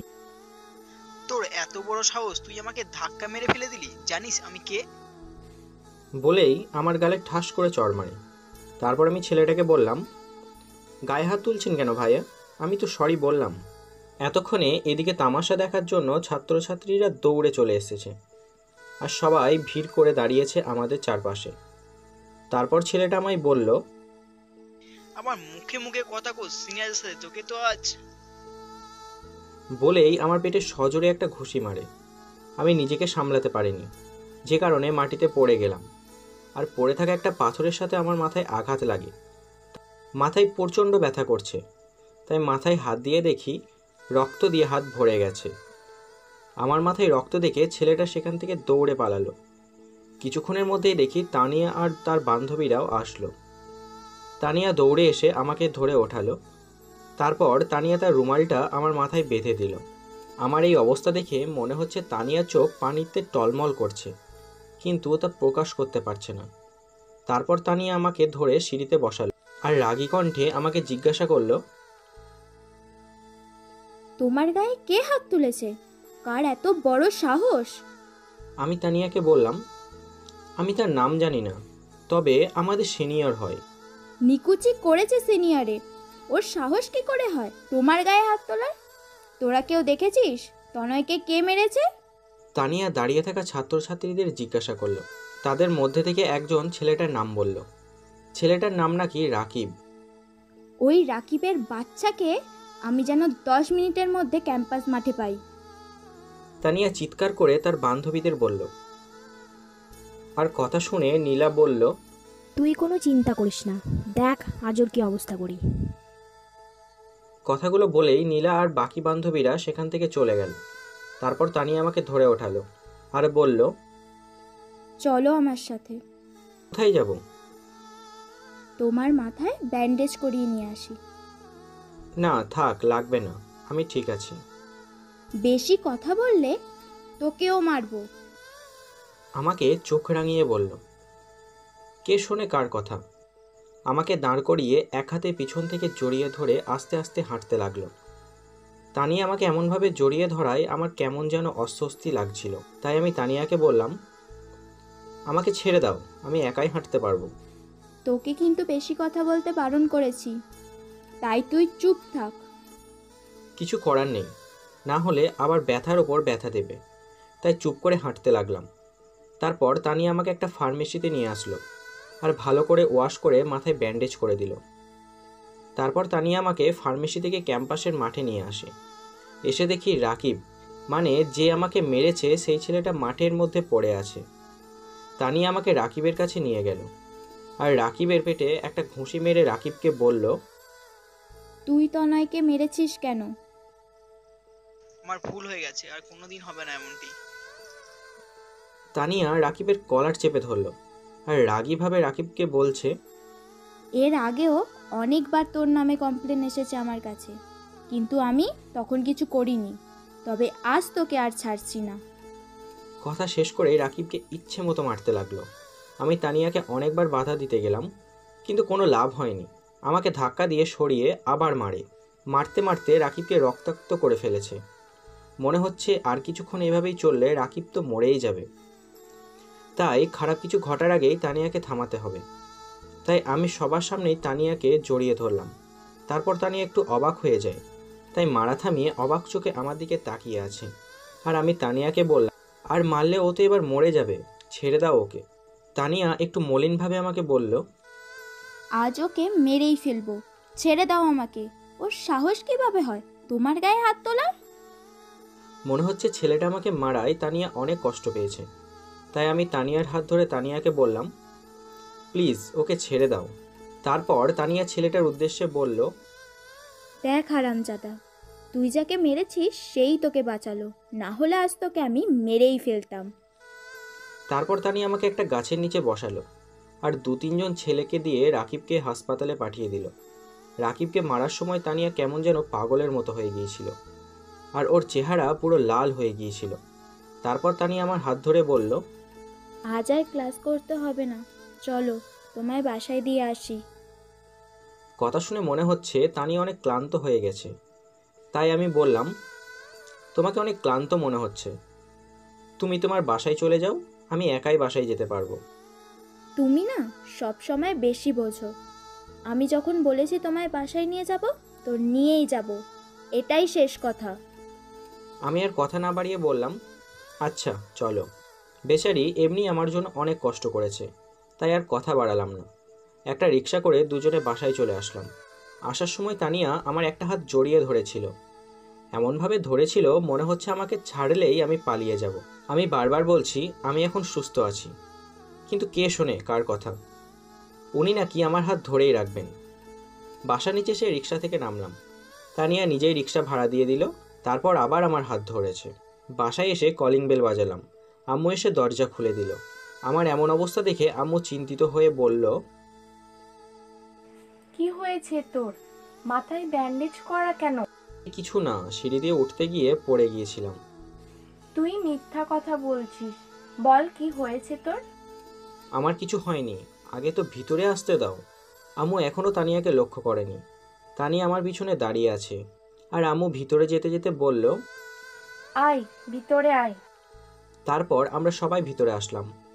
আম্মু এতক্ষণে তানিয়াকে দেখে আমাকে জিজ্ঞাসা করলো, এই মেয়ে কে রে তনয়? ওর নাম তানিয়া, আমার ভার্সিটির বন্ধু। মাথায় ব্যথা পেয়েছি তাই বাসা পর্যন্ত এগিয়ে দিতে এসেছে। তারপর তানিয়া আম্মুকে সালাম দিয়ে বলল, আসসালামু আলাইকুম আন্টি, কেমন আছেন? ওয়ালাইকুম সালাম। মা ভালো আছি, তোমরা বসো, আমি তোমাদের জন্য নাস্তার ব্যবস্থা করছি। দুজনে গিয়ে সোফায় বসলাম আর আম্মু চলে গেল রান্নাঘরে। তারপর তানিয়া আমায় বলল, তনয়, তোমার রুম কোনটা? এসো তোমাকে আমার রুমটা দেখিয়ে নিয়ে আসি। চলো। তারপর দুজনে ওপরে চলে আসলাম আর তানিয়াকে একটা রুমে নিয়ে এসে বললাম, এটা হলো আমার রুম। তোমার রুমটা তো অনেক সুন্দর করে সাজানো। আম্মু নিজের হাতে আমার রুম গুছিয়ে দেয়, তাই এত সুন্দর। আচ্ছা, বাথরুমটা কোন দিকে? আমি একটু হাত মুখ ধোবো। এই যে এটা বাথরুম, তুমি গিয়ে হাত মুখ ধুয়ে আসো। তানিয়া চলে গেল হাত মুখ ধুতে। আমি বিছানায় বসে আছি। কিছুক্ষণ পর তানিয়া বেরিয়ে আসলো। এখন আমার অনেকটা ভালো লাগছে। তারপর তানিয়াকে নিয়ে আবার বসার রুমে আসলাম। দেখি আম্মু শরবত আর নাস্তা নিয়ে বসে আছে। আমরা দুজন গিয়ে বসলাম। তানিয়া মনে হচ্ছে কিছুটা লজ্জা পেয়েছে, যা তানিয়ার ক্যারেক্টারের সাথে ঠিক মানাচ্ছে না। তানিয়া কিছু খাচ্ছে না দেখে আম্মু বলল, কি হলো মা, তুমি তো খাচ্ছ না? আমি তো তোমার মায়ের মতন, লজ্জা পাচ্ছ কেন? জি আন্টি, খাচ্ছি। আমরা নাস্তা করছি আর কথা বলছি। নাস্তা শেষ করে তানিয়া আমাকে বলল, এই নাও তোমার ওষুধগুলো, এখন খেয়ে নাও। তানিয়া ব্যাগ থেকে ওষুধগুলো বের করে আমায় দিল আর আমি তানিয়াকে বললাম, ধন্যবাদ তোমাকে তানিয়া, আমাকে এত হেল্প করার জন্য। দেখেছেন আন্টি, আপনার ছেলে কিন্তু আমাকে ধন্যবাদ দিয়ে ছোট করছে। আমরা না বন্ধু, আর বন্ধুত্বের মাঝে সরি, ধন্যবাদ সব শব্দ যে চলে না, সেটা বোধহয় আপনার ছেলে জানে না। তানিয়ার কথা শুনে আমি বললাম, বুঝেছি। তুমি ঘোড়ার ডিমও বোঝো নাই। তানিয়া বিড়বিড় করে কিছু একটা বলল আর আমি তানিয়াকে বললাম, কিছু বললে নাকি? কই না তো। না, আমার মনে হলো তুমি কিছু বললে, তাই বললাম। আরে বাদ দাও তো আন্টি, এখন তাহলে আমি আসি। এ কেমন কথা মা? এখনই আসলে আর এখনই চলে যাবে? তা হয় না। তুমি দুপুরে খাওয়া দাওয়া করে তারপর যেও। না আন্টি, আজ নয়, অন্য কোনো দিন। আজ বাসায় যাই, নয়তো বাসায় চিন্তা করবে। কিচ্ছু হবে না। আম্মু যখন বলছে তাহলে দুপুরে আমাদের সাথে খাওয়া দাওয়া করে তারপর না হয় যাবে। তাছাড়া তুমি তো প্রতিদিন আমাদের বাসায় আসো না, এই প্রথমবার আসলে। ওকে, সবাই যখন এত করে বলছো তাহলে আমি থাকবো। তানিয়া আমার চোখের দিকে তাকিয়ে একটা মুচকি হাসি দিয়ে আমায় বলল, আর আম্মু তানিয়াকে বলল, এই তো ভালো মেয়ের মতন কথা। তোমরা বসে কথা বলো, আমি রান্নাঘরে যাচ্ছি। তারপর আম্মু রান্নাঘরে চলে গেল। আমি আর তানিয়া সোফায় বসে আছি। গল্প করতে করতে তানিয়াকে বললাম, তোমাকে এখন দেখে মনে হচ্ছে তুমি কিছুই বোঝো না, আর কিছুক্ষণ আগে একটা ছেলেকে মেরে হাসপাতালে পাঠিয়ে দিয়েছো। তানিয়া একটু হেসে আমায় বলল, আজ তোমার কারণে ওরে ছেড়েই দিলাম, না হলে ওকে মেরেই ফেলতাম। কেন? আবার বলছো কেন? ওর সাহস কি করে হয় তোমার গায়ে হাত তোলার? তোমার গায়ে শুধু আমিই হাত দিতে পারবো, আর কেউ না। আমি একটু অবাক হয়ে তানিয়াকে বললাম, তুমি আমাকে মারবে কেন? আমার কথা না শুনলে তো মারবই। এইসব কথা বাদ দাও তো, অন্য কিছু বলো। আচ্ছা, তুমি বোধহয় আমাদের মতো এই মধ্যবিত্ত পরিবারে এই প্রথমবার এসছো, তাই না? একটা চট দিব এই রকম উল্টোপাল্টা কথা বললে। আর আমার কিন্তু তোমার পরিবারটা অনেক পছন্দ হয়েছে। তাই বুঝি? প্রথমে তোমাকেও পছন্দ হয়েছিল, কিন্তু এখন তোমার আম্মুকে অনেক বেশি পছন্দ হয়েছে। মানে? মানে তোমার থেকে তোমার আম্মু আরো ভালো। আসলে আমি পরিবারের একমাত্র সন্তান, তাই আব্বু আর আম্মু আমার সাথে অনেক ফ্রি। তা তো তোমার আম্মুকে দেখেই বোঝা যাচ্ছে। তারপর তানিয়া উঠে দাঁড়ালো আর আমাকে বলল, তুমি রুমে গিয়ে রেস্ট নাও, আমি আন্টির কাছে যাই। কেন? তুমি আবার আম্মুর কাছে গিয়ে কি করবে? তুমি রান্না করতে পারো নাকি? রান্না করতে পারি না বলেই তো যাব, আন্টির কাছ থেকে কিছু শিখে নেব। তানিয়ার কথা শুনে আমি হাসতে হাসতে একটু ফাজলামো করে বললাম, তোমার অবশ্য রান্নাবান্না শিখতে হবে না। তোমার আব্বু তোমাকে কোনো এক বড় পরিবারে বিয়ে দেবে, যেখানে তুমি রাজরানীর মতো থাকবে, কোনো কাজ করতে হবে না। তাছাড়া তোমার কাজ করে দেওয়ার জন্য লোক রাখা হবে। আমার কথা শুনে তানিয়া একটু রাগ দেখিয়ে বলল, এই তো নয়, দেখো একদম ভালো হচ্ছে না কিন্তু, আর আমি ওই সব পরিবারে বিয়েও করব না। আমি হাসতে হাসতে বললাম, তো কেমন পরিবারে বিয়ে করবে তুমি? এত কিছু তোমাকে জানতে হবে না, আমার বিয়ের সময় দেখে নিও। আচ্ছা ঠিক আছে, তোমার যা ইচ্ছা। যাও গিয়ে রেস্ট নাও। তারপর তানিয়া চলে গেল আম্মুর কাছে, আর আমি আমার রুমে এসে মোবাইলে গান চালিয়ে শুয়ে পড়লাম। গান শুনতে শুনতে কখন যে ঘুমিয়ে পড়েছি তা বুঝতেই পারিনি। ঘুম ভাঙল কারো স্পর্শে। ঘুম ঘুম চোখে তাকিয়ে দেখি তানিয়া আমার মাথার কাছে বসে আছে আর আমার মাথায় হাত বুলিয়ে দিচ্ছে। আমি তাড়াতাড়ি শোয়া থেকে উঠে বসে পড়লাম, আর আমাকে হঠাৎ উঠতে দেখে তানিয়া কিছুটা অপ্রস্তুত হয়ে বলল, আবার কি হলো? হঠাৎ এভাবে উঠে পড়লে কেন? মাথায় ব্যথা করছে নাকি? তানিয়া একদমে কথাগুলো বলে ফেলল। আমি মাথা নাড়িয়ে বললাম, না না, আমার কিছু হয়নি। তুমি কখন আসলে আমার রুমে? রান্না করা শেষ, তাই আন্টি তোমাকে ডাকতে বললেন। এসে দেখি তুমি ঘুমাচ্ছ, তাই ডাকতে ইচ্ছা হলো না। তানিয়া যে আমার মাথায় হাত বুলিয়ে দিচ্ছিল তা এড়িয়ে গেল। হয়তো মেয়েটা লজ্জা পেয়েছে, তাই আমিও আর কথা তুললাম না। তাই আমি বললাম, আচ্ছা তুমি বসো, আমি ফ্রেশ হয়ে আসছি। ফ্রেশ হয়ে এসে দেখি তানিয়া রুমে নেই, মনে হয় আম্মুর কাছে গিয়েছে। তাই আমিও খাওয়ার রুমে গেলাম। গিয়ে দেখি আম্মু আর তানিয়া আমার জন্য অপেক্ষা করছে। আমি গিয়ে চেয়ার টেনে বসলাম, আম্মু খাবার বেড়ে দিচ্ছে। খাবার বেড়ে দেওয়া শেষ করে আম্মুও আমাদের সাথে খেতে বসেছে। খেতে খেতে আম্মু তানিয়াকে বলল, রান্না কেমন হয়েছে তানিয়া? জি আন্টি, অনেক ভালো হয়েছে। আম্মুর হাতে রান্না সবসময় অনেক ভালো হয়। তারপর তিনজন মিলে খাওয়া দাওয়া শেষ করলাম। খাওয়া দাওয়া শেষ করে কিছুক্ষণ রেস্ট করার পর তানিয়া বাসায় চলে গেল। যাওয়ার আগে বলে গিয়েছিল আমাদের পরিবার তানিয়ার নাকি অনেক পছন্দ হয়েছে। আর আম্মুও তানিয়াকে বলে দিয়েছে তানিয়া যেন প্রতিদিন আম্মুর সাথে দেখা করে যায়। আম্মু আর তানিয়ার কথাগুলো শুনে মনে হচ্ছিল তানিয়া যেন আমার ক্লাসমেট নয়, বরং আম্মুর বন্ধু। তানিয়া চলে যাওয়ার পর আমিও রুমে চলে আসলাম। শুয়ে শুয়ে ফেসবুক চালাচ্ছি। তারই মধ্যে শাকিলের ফোন আসলো।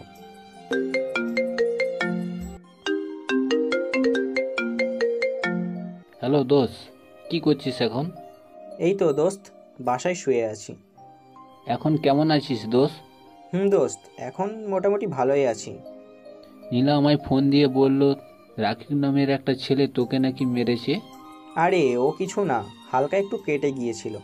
তারপর তানিয়া ফার্মেসিতে নিয়ে গিয়ে ব্যান্ডেজ করিয়ে আনে এবং বাসায় এসে দিয়ে যায়। ওহ, তা তানিয়ার সাথে কিছু চলছে নাকি তোর, যে তোর জন্য এত কিছু করছে? আরে তেমন কিছু না রে, ক্লাসমেট ভেবে হয়তো করছে। হতে পারে। আচ্ছা দোস্ত, তুই আজকাল ভার্সিটিতে আসছিস না কেন? আম্মুর শরীর ভালো না, তাই হাসপাতালে নিয়ে আসছি, তাই কয়েকদিন ধরে আসতে পারছি না। ও, আন্টির জন্য দোয়া করি যেন তাড়াতাড়ি সুস্থ হয়ে যায়। দোস্ত, বলছি দোস্ত, এখন তাহলে আমি রাখি, আম্মুর জন্য ঔষধ আনতে যেতে হবে। ওকে, বাই। শাকিলের সাথে কথা বলে কল কাটতেই দেখি তানিয়ার কল আসলো। আমি রিসিভ করলাম।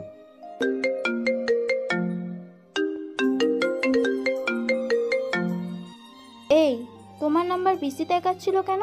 কার সাথে এত কথা বলছিলে? শাকিল ফোন দিয়ে খবর নিচ্ছিল। সত্যি বলছো তো? তোমাকে আমি মিথ্যা কথা বলতে যাব কেন? তোমাকে বিশ্বাস নেই। কি বললে? ঠিক বুঝলাম না।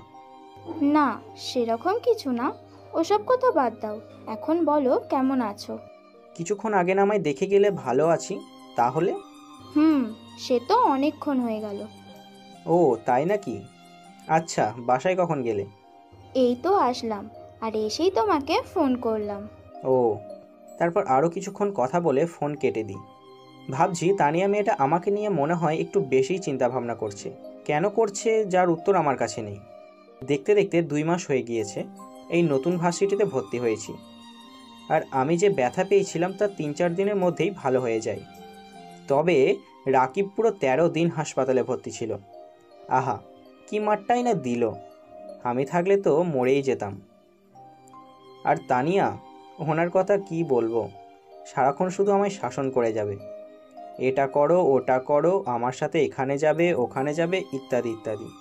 মাঝে মাঝে বিরক্তও লাগে, কিন্তু কিছু করার নেই। কথা না শুনলে রাকিবের মতো ভয় দেখাবে, আমাকেও নাকি মেরে হাসপাতালে পাঠিয়ে দেবে। এই 2 মাসের মধ্যে তানিয়া আরও 3 বার আমাদের বাসায় এসেছিল। আম্মুকে দেখি এখন সারাক্ষণ শুধু তানিয়ার কথাই বলে যায়। তানিয়ার চোখগুলো কি সুন্দর, তানিয়ার চুলগুলো কি সুন্দর, তানিয়ার নাকটা কি সুন্দর, ইত্যাদি ইত্যাদি। কিন্তু আম্মু তো এখনও ওই ভালো রূপটার পিছনে আসল গুন্ডি রূপটা দেখেনি, যেটা আমি বেশ ভালোই জানি। যাই হোক, আর নতুন করে কিছু বললাম না।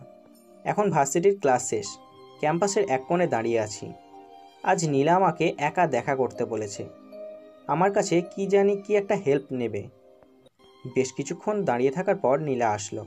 আমি নীলাকে দেখে বললাম, এভাবে কেন দেখা করতে বলেছো? দরকার আছে, আগে কথা দাও আমাকে সাহায্য করবে। আমার সাধ্যমতো হলে অবশ্যই করব। আমি তোমার বন্ধু শাকিলকে ভালোবাসি। কি বলছো তুমি?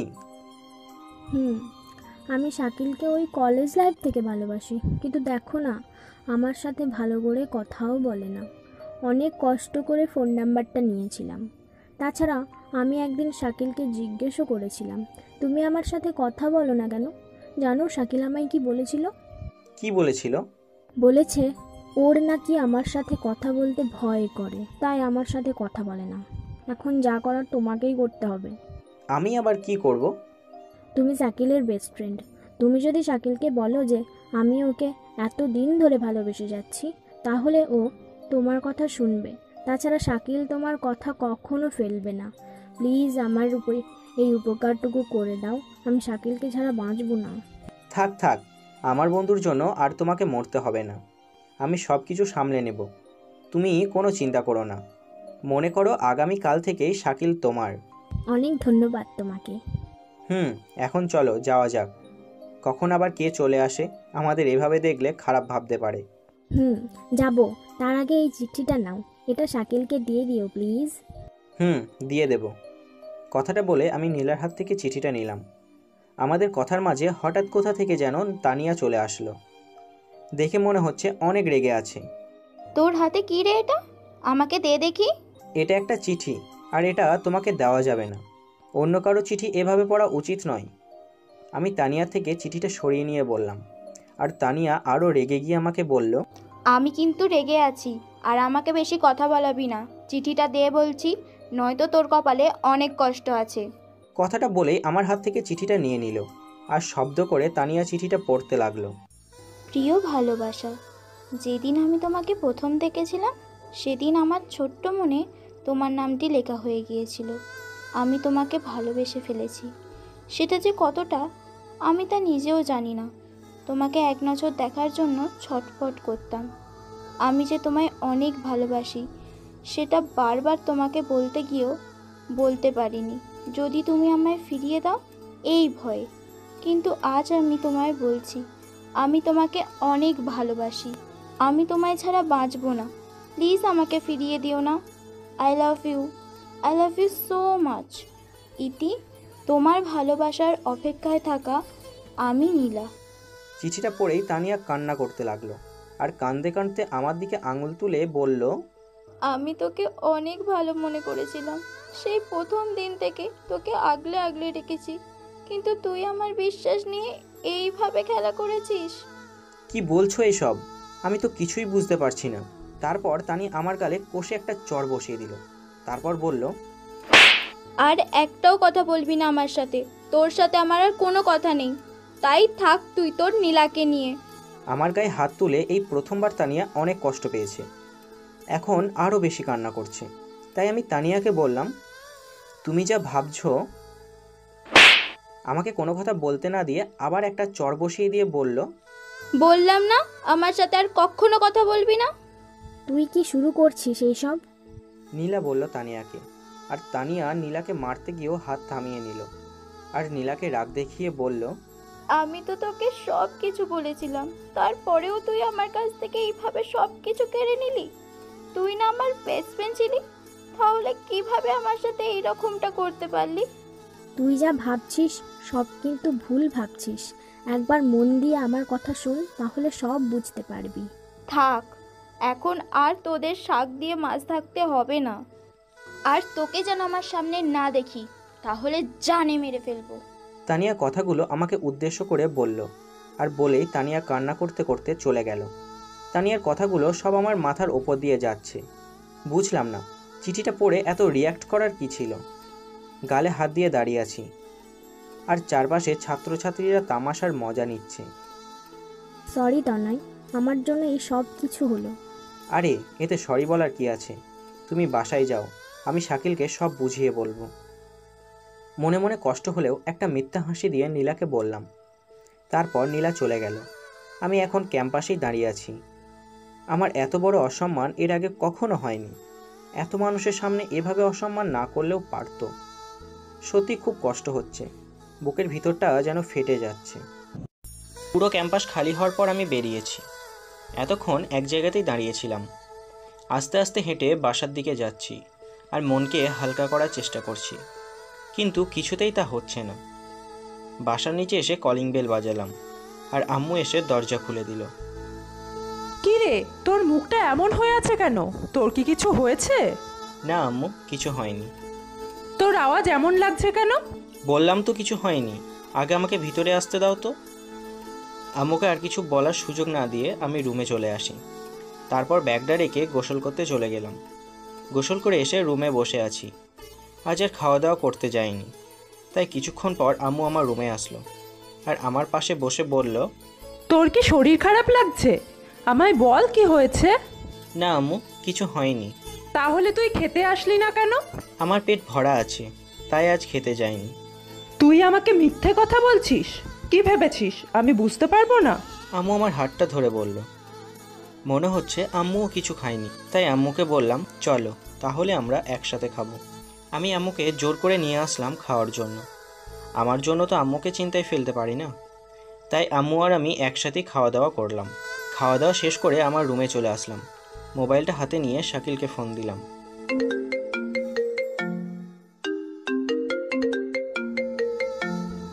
হ্যালো শাকিল। কে রে, আজ ক্লাস শেষে কোথায় চলে গিয়েছিলি? একটা জরুরি কাজ ছিল, তাই তাড়াতাড়ি বাসায় চলে এসেছিলাম। ও আচ্ছা, বল এখন কি বলবি? প্রমিস কর আমার কথাটা রাখবি। এইভাবে বলছিস কেন? বলি কি এমন কথা যার জন্য আমাকে প্রমিস করতে বলছিস তুই? নীলা তোকে সেই কলেজ লাইফ থেকে ভালোবাসে। তোকে অনেকবার তা বলতে গিয়েও বলতে পারিনি, যদি তুই ফিরিয়ে দিস সেই ভয়ে। আমি তোকে বলছি, নীলার চোখে আমি তোর জন্য অনেক ভালোবাসা দেখেছি, তুই ওকে আর ফিরিয়ে দিস না। শাকিল চুপ করে আছে, তাই আমি আবারও তাকে বললাম, কী রে কথা বলছিস না কেন? শুনছি, বল। আমি চাই তুই আজ বিকেলে নীলার সাথে দেখা কর, আর তুই আজ নীলাকে প্রপোজও করবি। সত্যি কথা বলতে নীলাকে আমারও ভালো লাগে, কিন্তু ওকে দেখলে কেমন যেন আমার ভয় লাগে। আমি ওসব কিছু শুনতে চাই না, তুই আজ নীলাকে প্রপোজ করবি ব্যাস। দেখি কি করা যায়। আমি এত কিছু শুনতে চাই না, আমি যা বলছি তাই যেন হয়, না হলে তোর আর আমার বন্ধুত্ব এখনই শেষ। বাই। তারপর আমি ফোন কেটে দিলাম আর মোবাইলটা বন্ধ করে দিলাম। আমার বিশ্বাস শাকিল আর নীলার ভালোবাসা সফল হবেই। আমি আর বেশি কিছু না ভেবে ঘুমিয়ে গেলাম। সন্ধ্যাবেলা ছাদে দাঁড়িয়ে আছি, পূর্ণিমা ঝলমলে আকাশ আর সাথে ফুরফুরে হাওয়া, সব মিলিয়ে পরিবেশটা আমার খুব ভালো লাগে। তবে ভার্সিটি সেই ঘটনা আমি এখনও ভুলতে পারছি না। সাধারণ একটা বিষয় নিয়ে তানিয়ার এত বড় রিয়্যাক্ট করার কি ছিল সেটাই বুঝলাম না। আজ আর কিছুতেই মন লাগছে না, তাই আম্মুর সাথে বসে আড্ডা দিচ্ছি, যা থেকে মনটা অনেকটা হালকা হয়ে গিয়েছে। কিছুক্ষণ গল্প করার পর আব্বু বাসায় এলো, তাই আব্বুর সাথে কিছুক্ষণ গল্প করে ডিনার করে আমার রুমে চলে আসলাম। আজ আর ফেসবুকে যাইনি, কারণ মোবাইলটা বন্ধ রেখেছি। অনেক চেষ্টার পর ঘুমালাম। প্রতিদিনের মতোই আম্মুর ডাকে ঘুম ভাঙল। কটা বাজে দেখেছিস? আর এখনো তুই ঘুমিয়ে আছিস? ওঠ তাড়াতাড়ি। কি হয়েছে আম্মু? তাড়াতাড়ি ওঠ, না হলে ভার্সিটির জন্য দেরি হয়ে যাবে, পরে তো আমার উপরই চিল্লাবি। আমাকে আর একটু ঘুমোতে দাও, আজ আর ভার্সিটিতে যাব না। কেন যাবি না? কিছু হয়েছে কি? না এমনি, তুমি এখন যাও তো। তারপর আম্মু চলে গেল, আমি আবারও ঘুমিয়ে পড়ি। তারপর যখন ঘুম ভাঙলো উঠে দেখি 11:30 বেজে গেছে। তাই আর শুয়ে না থেকে ফ্রেশ হতে চলে গেলাম। ফ্রেশ হয়ে এসে নাস্তা করলাম, নাস্তা করে টিভি দেখতে লাগলাম। টিভি দেখতে দেখতে দুপুর গড়িয়ে বিকেল হয়ে গেছে, আর খিদেই আমার পেটে ইঁদুর লাফাচ্ছে। তাই আমি আম্মুকে বললাম, আম্মু খেতে দাও, খুব খিদে লেগেছে। তুই বস, আমি খাবার নিয়ে আসছি। আম্মু আমাকে খাবার বেড়ে দিয়ে আমার পাশে চেয়ার টেনে বসলো। আমি আম্মুকে বললাম, কিছু বলবে আম্মু? তোর কি কিছু হয়েছে? আমায় সত্যি করে বল তো। না আম্মু, আমার আবার কি হতে যাবে? তাহলে বেলা করে ঘুম থেকে উঠছিস, দুপুরের খাবার বিকালে খাচ্ছিস, আবার তোর মোবাইলটাও বন্ধ রেখেছিস, এমন কেন করছিস বলতো? ও কিছু না, আমার মোবাইলে চার্জ শেষ হয়ে গিয়েছিল, তাই বন্ধ হয়ে গেছে। আম্মু আর কিছু না বলে চলে গেল। খাওয়া দাওয়া শেষ করে রুমে গেলাম, কিন্তু কিছুতেই রুমে ভালো লাগছে না। তাই ভাবলাম গতকালের মতো ছাদে যাই। তাই চলে আসলাম ছাদে। ছাদের এক কোণে দাঁড়িয়ে আকাশের দিকে তাকিয়ে আছি। হঠাৎ মনে হলো ছাদে কেউ এসেছে, তাই ঘুরে দেখতে যাব, তার আগেই পিছন থেকে আমাকে জড়িয়ে ধরলো। বুঝতে বাকি নেই যে ওটা একটা মেয়ে। তাই আমি বিরক্তর সাথে বললাম, এটা কোন ধরনের অসভ্যতামি? কে আপনি? ছাড়ুন আমাকে। মেয়েটা চুপ করে আছে। তাই আমি বললাম, এভাবে একজন অচেনা ছেলেকে জড়িয়ে ধরতে আপনার লজ্জা করছে না? আর এখনো ছাড়ছেন না কেন? ছাড়ুন আমাকে। ছাড়ার জন্য তো ধরিনি যে ছেড়ে দেব। কণ্ঠ শুনে চিনতে বাকি রইল না, কে এই মেয়ে? এ আর কেউ নয়, এ তানিয়া। কিন্তু তানিয়া এখানে কেন? আর আমাকেই বা এভাবে জড়িয়ে ধরেছে কেন? এক ঝটকায় তানিয়াকে নিজের থেকে ছাড়িয়ে নিলাম, আর তার দিকে ঘুরে তাকালাম। ছাড়িয়ে নিতেই আবারও শক্ত করে জড়িয়ে ধরলো, কিন্তু এবার সামনে থেকে। কি শক্তি রে বাবা, টেনেও ছাড়াতে পারছি না। আমি আবারও ধমক দিয়ে বললাম, ছাড়ো আমাকে। না, ছাড়বো না। আগে বলো, গতকালের ঘটনার জন্য আমাকে মাফ করে দিয়েছো। আমি তোমাকে মাফ করার কে? আর তাছাড়া তুমি তো রোজ কত মানুষকে এভাবে মারো, অপমান করো। অন্য সবাই আর তোমার মধ্যে পার্থক্য আছে। প্লিজ আমাকে মাফ করে দাও। উফ, ছাড়ো বলছি। পাশের ছাদের মানুষ দেখলে কি ভাববে? আগে বলো, মাফ করেছো? মাফ করেছি। না হয়নি, ভালো করে বলো। ভালো হচ্ছে না কিন্তু। তাহলে আমিও ছাড়বো না।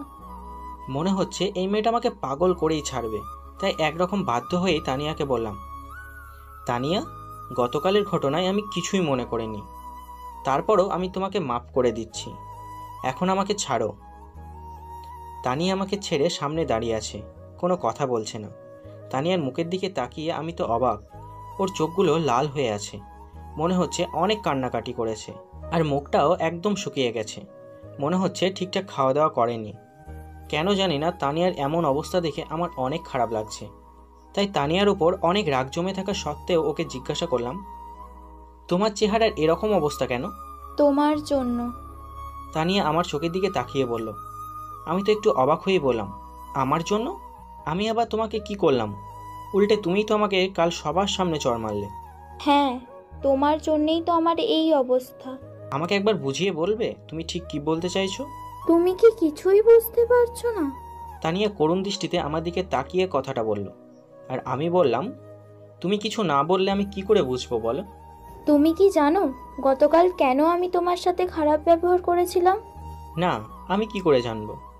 আমি মনে করেছিলাম নীলা তোমাকে ভালোবাসে, আর ওই চিঠিটা নীলা তোমাকে দিয়েছে, আর তুমি নীলার সাথে হেসে কথা বলছিলে দেখে মনে হচ্ছিল তুমিও নীলাকে অ্যাকসেপ্ট করে নিয়েছো, তাই তোমার সাথে খারাপ ব্যবহার করেছিলাম। কিন্তু আজ নীলা আর শাকিল এসে আমাকে সব বুঝিয়ে বলেছে যে ওই চিঠিটা ছিল শাকিলের জন্য, আর নীলা শাকিলকে ভালোবাসে। সব কিছু জানার পর আমি খুশি হব না দুঃখ পাবো ভেবেই পাচ্ছিলাম না। খুশি হওয়ার কারণ ছিল নীলা তোমাকে না, শাকিলকে ভালোবাসে, আর দুঃখ হচ্ছিল এই কারণে যে তোমার কোনো কথা না শুনেই আমি অমন খারাপ ব্যবহার করেছিলাম। সবটা জানার পর ভাবলাম তোমার কাছে মাপ চেয়ে নেব, কিন্তু তুমি ভার্সিটিতে গেলে না, তাই তোমাকে ফোন দিলাম, কিন্তু তোমার ফোনও বন্ধ বলছে, তাই আর না থাকতে পেরে তোমার কাছেই চলে আসলাম। তানিয়া কথাগুলো একদমই বলে ফেলল, আর আমি তানিয়াকে মজা করে বললাম, নীলা যদি আমাকে ভালোবাসতো তাহলে তোমার কি এমন ক্ষতি হয়ে যেত? হ্যাঁ, আমার অনেক বড় ক্ষতি হয়ে যেত, কারণ আমি তোমাকে অনেক ভালোবাসি। কি? তানিয়ার কথা শুনে আমার পায়ের নিচে থেকে যেন মাটি সরে যাচ্ছে। তানিয়া এসব কি বলছে? আমার মতো একটা ছেলেকে তানিয়া নাকি ভালোবাসে? আমার নিজের কানকেও যেন বিশ্বাস করতে পারছি না। প্লিজ তনয়, আমাকে ফিরিয়ে দিও না, তোমাকে ছাড়া যে আমি বাঁচবো না। তুমি আমার সাথে মজা করছো তাই না? বললাম তো আমি তোমাকে মাফ করে দিয়েছি। বিশ্বাস করো আমাকে, আমি তোমার সাথে কোনো মজা করছি না, আমি সত্যি তোমাকে অনেক ভালোবাসি। প্রথম দিন যখন তুমি আমার উপরে এসে পড়েছিলে এবং উঠে দাঁড়িয়ে আমার ভয়ে এক দৌড়ে উধাও হয়ে গিয়েছিলে, ওই সময় আমি তোমার ওই পোকা ফেস্টার প্রেমে পড়ে যাই। তোমাকে আমার সাথে সাথে রাখার জন্য তোমাকে ভয় দেখাতাম, যার জন্য সব সময় আমি তোমাকে কাছে পেতাম। যেদিন রাকিব তোমায় মেরেছিল আমার মনে হয়েছিল কেউ আমার কলিজায় আঘাত করেছে, তাই রাকিবকে সেই দিন হাতের সামনে পেয়ে পাগলের মতন মেরেছিলাম। তোমার মাথায় যখন রক্ত দেখেছিলাম মন চাইছিল তোমাকে শক্ত করে জড়িয়ে ধরি, কিন্তু আমি তা পারিনি, যদি তুমি আমার কাছ থেকে দূরে সরে যাও। গতকাল যখন নীলাকে আর তোমাকে একসাথে দেখি আর তোমাদের হাতের ওই চিঠিটা পড়ি, মনে হয়েছিল আমার আশা ভালোবাসার সব কিছু নিমেষে শেষ হয়ে গেল। নিজেকে ধরে রাখতে পারলাম না, তাই তোমায় চড় মারি। তোমাকে মেরে কি আমি শান্তিতে ছিলাম নাকি? সারা রাত তোমার জন্য কান্না করেছি। আজ আবারও তোমাকে এক নজর দেখার জন্য ভার্সিটিতে গিয়েছিলাম, কিন্তু তুমি যাওনি। পরে নীলা আর শাকিল এসে আমার ভুল ভাঙালো, বাকিটুকু তো তোমায় আগেই বললাম। এখন কি তুমি বলবে আমি তোমাকে ভালোবাসি না? কান্না করতে করতে কথাগুলো বলে আবারও আমাকে জড়িয়ে ধরলো। আমি কি করব বুঝতে পারছি না, তাই কিছুক্ষণ চুপ থাকার পর বললাম, মানলাম তুমি আমাকে অনেক ভালোবাসো, কিন্তু আমি তোমাকে ভালোবাসতে পারবো না। কেন? দেখো, প্রথমত তুমি কোটিপতি বাপের একমাত্র মেয়ে, আর আমি একজন মধ্যবিত্ত পরিবারের ছেলে, যার জন্য তোমার বাবা আমাদের সম্পর্ক কখনোই মেনে নেবেন না। তাই আগে থেকেই নিজেকে বুঝিয়ে নাও। আর তাছাড়া তুমি একজন মেয়ে হওয়া সত্ত্বেও তোমাকে কোনোদিন পর্দা করে চলাফেরা করতে দেখিনি। তুমি যতই গুন্ডিগিরি করো না কেন, মানুষ তোমাকে সামনে ভয় পেলেও পিছন থেকে কিন্তু খারাপ নজরেই দেখে। সেজন্য আমি তোমাকে কখনোই ভালোবাসতে পারবো না। তোমাকে পাওয়ার জন্য আমি সব কিছু ছাড়তে রাজি আছি। আর আমি তোমাকে কথা দিচ্ছি, কাল থেকে আমি পর্দা করে চলাফেরা করব, 5 ওয়াক্ত নামাজও আদায় করব, কারোর সাথে কোনো রকম ঝামেলা করব না, সবার সাথে ভালো ব্যবহার করব। আর একটা কথা, বাবাকে তোমার কথা অনেক আগেই আমি বলে দিয়েছি। প্রথমে না করলেও পরে ঠিকই রাজি হয়ে যায়। গতকাল বাবা অনেকবার জিজ্ঞাসা করেছিল আমার আর তোমার মাঝে কিছু হয়েছে কিনা, কিন্তু আমি বাবাকে কিছু বলিনি। এখন সব কিছুই তোমার মনের মতন হয়েছে। এবার বলো, আমাকে ভালোবাসবে তো? না, এখন আমি তোমাকে ভালোবাসতে পারবো না। ওই, তুই কিন্তু এখনো বেশি বকবক করে ফেলছিস। বল না, আমাকে ভালোবাসবি কিনা? এই দেখো, আবার শুরু করলে তো। আমি তো আগেই বললাম তোমার দ্বারা এসব ছাড়া সম্ভব নয়। তুমিই তো আমাকে রাগিয়ে দিচ্ছ। এইসব কিছু মাথা থেকে ঝেড়ে ফেলে দাও আর চুপচাপ বাসায় চলে যাও। আমার একটু কাজ আছে, তাই বাইরে যেতে হবে। কিন্তু আমার উত্তর তো পেলাম না। রাখো তোমার উত্তর, আগে নিচে চলো। তানিয়াকে বাসায় দিয়ে আমি বের হলাম। তারপর কাজ সেরে কিছুক্ষণ পর বাসায় এসে দেখি তানিয়া আম্মুর কাছে আমার নামে বিচার দিচ্ছে। জানো আন্টি, তোমার ছেলে একদমই ভালো না। তানিয়া আমাকে শুনিয়ে শুনিয়ে কথাগুলো আম্মুকে বলছে, আর আম্মুও তেমনি তানিয়ার কথাগুলো খুব মজা নিয়ে শুনছে। আমাকে দেখেও না দেখার ভান করে আম্মু তানিয়াকে বলল, কেন? আমার ছেলে কি করেছে শুনি? তোমার ছেলে মোবাইল বন্ধ করে রেখেছে কেন জিজ্ঞাসা করেছো? আমাকে তো বললো ওর মোবাইলে নাকি চার্জ ছিল না। সব মিথ্যে কথা বলছে। আমি যদি ওকে ফোন করি তাই মোবাইল বন্ধ করে রেখেছে। আমি একপাশে মাথা নিচু করে দাঁড়িয়ে আছি, আর আম্মু আমার দিকে রাগি চোখে তাকিয়ে বলল, তানিয়া যা বলছে তা কি সত্যি? আরে না আম্মু, আমার মোবাইলে সত্যি চার্জ ছিল না, তাই বন্ধ হয়ে গিয়েছে। না আন্টি, দেখো না, ও এখনো মিথ্যে কথা বলছে। তোমার ছেলের মোবাইল গতকাল থেকে বন্ধ করে রেখেছে। কি? তোর এত বড় সাহস? আমাকে তুই মিথ্যে কথা বলেছিস? আজ রাতে তোর খাওয়া বন্ধ। আমি কোনো কথা না বলে চুপচাপ দাঁড়িয়ে আছি। কথা বললে সাজা আরও বাড়িয়ে দেবে। তাছাড়া আম্মুকে দেখে মনে হচ্ছে এটা আমার না, বরং তানিয়ার আম্মু। কেউ নিজের ছেলের সাথে এমন করে বলুন? ওদিকে তানিয়া মায়া ভরা কণ্ঠে আম্মুকে বলছে, জানো আন্টি, আমার জন্মের সময় নাকি আমার মা মারা যায়। তাই মায়ের ভালোবাসা কীরকম হয় আমি কোনোদিন বুঝিনি। কিন্তু তোমার আর তনয়ের ভালোবাসা থেকে আমার অনেক হিংসা হতো। যদি আমারও মা থাকতো। আমি মনে মনে ভাবছি, ওই জন্যই তানিয়ার মুখে কোনোদিনও ওর মায়ের সম্পর্কে কোনো কথা শুনিনি, শুধু ওর বাবার কথাই বলে। তার মানে সত্যিই তানিয়ার মা নেই। লক্ষ্য করলাম তানিয়ার কথা শুনে আম্মুর চোখে জল এসে গেছে, আর আম্মু চোখ মুছতে মুছতে বলল, একটা চট দেব। কে বলেছে তোর মা নেই? আজ থেকে আমিই তোর মা। এখন থেকে আমাকে মা বলে ডাকবি। সত্যি? সত্যি। তাহলে তোমার হাতে আমাকে খাইয়ে দাও। গতকাল থেকে আমি কিছুই খাইনি, আমার খুব খিদে পেয়েছে। অবশ্যই খাইয়ে দেব, কিন্তু তার আগে এটা বল, কাল থেকে না খেয়ে আছিস কেন? তোমার ছেলের জন্য। তোমার ছেলের ওপর অভিমান করে কিছু খাইনি।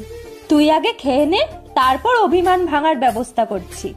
আম্মু চলে গেল তানিয়ার জন্য খাবার আনতে, আর তানিয়া ওখান থেকে উঠে এসে আমার পাশে বসলো। দেখলে তো, শাশুড়ি মাও কিন্তু আমারই দলে। তানিয়া একটা শয়তানি হাসি দিয়ে আমায় বলল, আর আমি বললাম, কে তোমার শাশুড়ি? ওলে বাবালে, এই যে কচি খোকা, কিছুই বোঝো না দেখছি।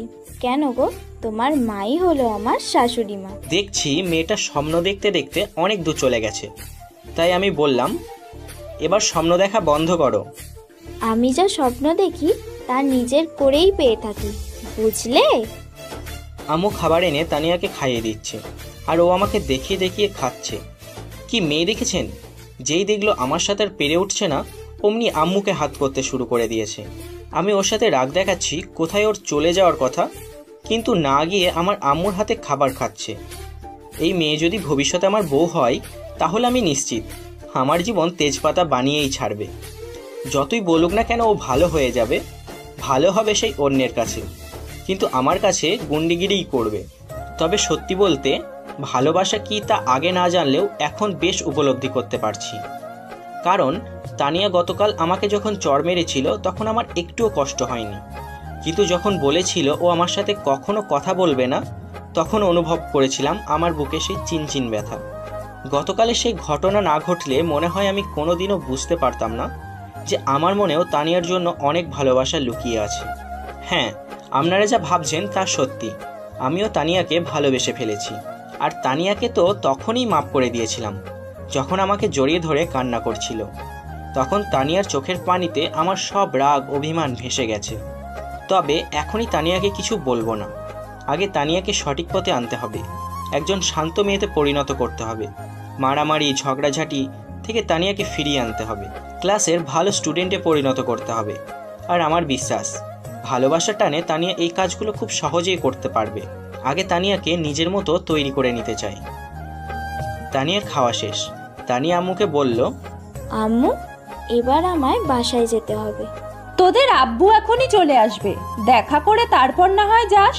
না, আজ আর না, অনেকক্ষণ হয়ে গেল বাসা থেকে বেরিয়েছি। অন্যদিন এসে আব্বুর সাথে জমিয়ে আড্ডা দিয়ে যাব। আচ্ছা আচ্ছা, তোর যা ইচ্ছা হয় কর। তোমার ছেলেকে বলো না আমাকে এগিয়ে দিতে, দেখো অনেক রাত হয়ে গিয়েছে। আমি বলে দিচ্ছি। ওই তো নয়, তানিয়াকে ওর বাসায় দিয়ে আয়। তানিয়ার কথা শুনে আম্মু আমাকে অর্ডার করে দিল। আমি বিরক্ত হয়ে বললাম, তুমি তানিয়াকে চেনো না আম্মু? এই শহরে সবাই ওকে ভয় পায়, একা গেলেও তানিয়ার কিচ্ছু হবে না, দেখে নিও। আমার কথা শুনে তানিয়া চোখ রাঙিয়ে আমার দিকে তাকিয়ে আছে। আর আম্মু আমাকে বলল, আমি এত কিছু জানতে চাই না, আমি যা বলছি তাই কর। কি আর করব, বাধ্য হয়ে রাজি হতে হলো। আমি তানিয়াকে ইশারা করে বললাম, চলো। তানিয়ার মুখে যেন রাজ্য জয়ের হাসি। আমাকে ভেঙচি কেটে আম্মুকে বলল, আম্মু আজ তাহলে আসি। তারপর তানিয়াকে নিয়ে রাস্তায় চলে আসলাম। এসে একটা রিক্সা করে দুজনে রিক্সায় উঠলাম। কিছুক্ষণ পর দেখি তানিয়া আমার দিকে বারবার চেপে চেপে বসছে, আর আমি বারবার তত সরে সরে বসছি। আমায় সরে যেতে দেখে তানিয়া বলল, এই তুমি এত সরে বসছো কেন? পড়ে যাবে তো। তাহলে তুমি এত এদিকে সরে আসছো কেন? আচ্ছা আমি একটু সরে বসছি, তুমি এইদিকে। এবার আমি ঠিকভাবে বসলাম। তবে না করা সত্ত্বেও তানিয়া আমার হাত ধরে রেখেছিল। বেশি না করতেও চাই না, কারণ আমারও বেশ ভালোই লাগছিল। তানিয়াকে নিয়ে তার বাড়ির সামনে নামলাম। তানিয়াদের বাড়ি দেখে আমি তো অবাক। এটাকে বাড়ি বললে ভুল বলা হবে, একদম রাজপ্রাসাদের মতো। দাঁড়িয়ে আছো কেন? ভিতরে আসো। আজ না, অন্য কোনো দিন আসবো। আরে লজ্জা পেতে হবে না, এটা তোমারই শ্বশুর বাড়ি, ভিতরে চলো। এত স্বপ্ন দেখা বন্ধ করো। তাছাড়া আজ আর ভিতরে যাব না, অন্য কখনো যাওয়া যাবে। এখন আমি চলি। ওই শোনো। তানিয়া আমাকে পিছন থেকে ডাকলো। আমি পিছন ঘুরে তানিয়াকে বললাম, বলো। তোমার মোবাইলটা চালু করে রেখো প্লিজ। আচ্ছা রাখবো, এখন আসি। তারপর আমি সেখান থেকে বাসায় আসলাম। বাসায় এসে কিছুক্ষণ আব্বুর সাথে গল্প করে রাতে খাওয়া দাওয়া করে রুমে শুয়ে আছি। আর সত্যি বলতে তানিয়ার ফোনের অপেক্ষা করছি। চাইলে আমিও ফোন করতে পারি, কিন্তু তাতে আমার পুরো প্ল্যানটাই নষ্ট হয়ে যাবে। অবশেষে অপেক্ষার প্রহর শেষ হলো। তানিয়া আমায় ফোন করলো।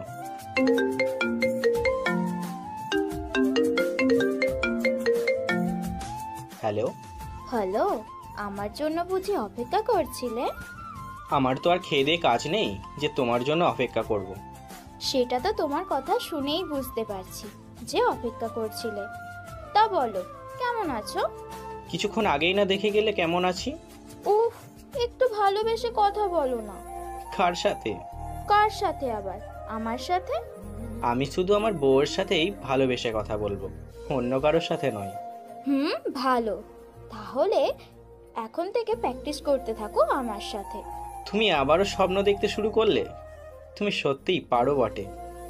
আমার সব স্বপ্নই তো তোমাকে ঘিরে, শুধু তুমিই বুঝতে চাইছো না। সময় হলেই দেখা যাবে। আচ্ছা, যা দেখবে দেখে নিও। এখন বলো কি করছো? এই তো শুয়ে আছি। আর তুমি? আমিও শুয়েই আছি। তাহলে ঘুমিয়ে পড়ো। সে তো ঘুমাবো, কিন্তু তার আগে তোমাকে একটু জ্বালিয়ে নি, তারপর। কেন আমাকে জ্বালাবে কেন? আমাকে জ্বালিয়ে তোমার কি লাভ? তোমাকে জ্বালাতে ভালো লাগে, তাই তোমাকে জ্বালাবো। তারপর তানিয়ার সাথে আরও কিছুক্ষণ কথা বলে ফোন রাখলাম। মেয়েটা এমনিতেই আমাকে অনেক জ্বালায়, আর সত্যি বলতে কি আমার ওগুলো বেশ ভালো লাগে। আমি তানিয়ার কথা ভাবতে ভাবতে ঘুমিয়ে গেলাম। প্রতিদিনের মতোই ঘুম ভাঙলো আম্মুর ডাকে। তারপর ফ্রেশ হয়ে নাস্তা করে ভার্সিটিতে চলে আসলাম। এসেই শাকিল আর নীলাকে একসাথে দেখলাম। তা দেখে পিছন থেকে শাকিলকে বললাম, ভালোই তো চলছে দুজনের মধ্যে। শাকিল পিছনে তাকিয়ে বলল, আরে তুই কেমন আছিস? ভালো। আর তুই?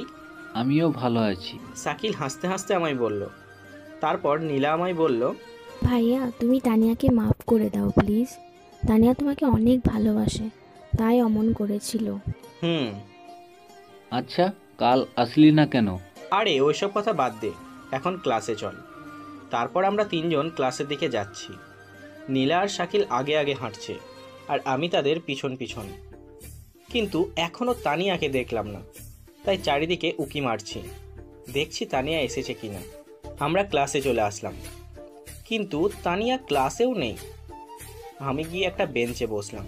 শাকিলকে দেখলাম আমার সাথে না বসে আজ নীলার সাথে বসেছে, আর আমাকে বলল আমার জন্য নাকি কি একটা সারপ্রাইজ আছে। আমি মন খারাপ করে বসে আছি, এখনও তানিয়া আসেনি।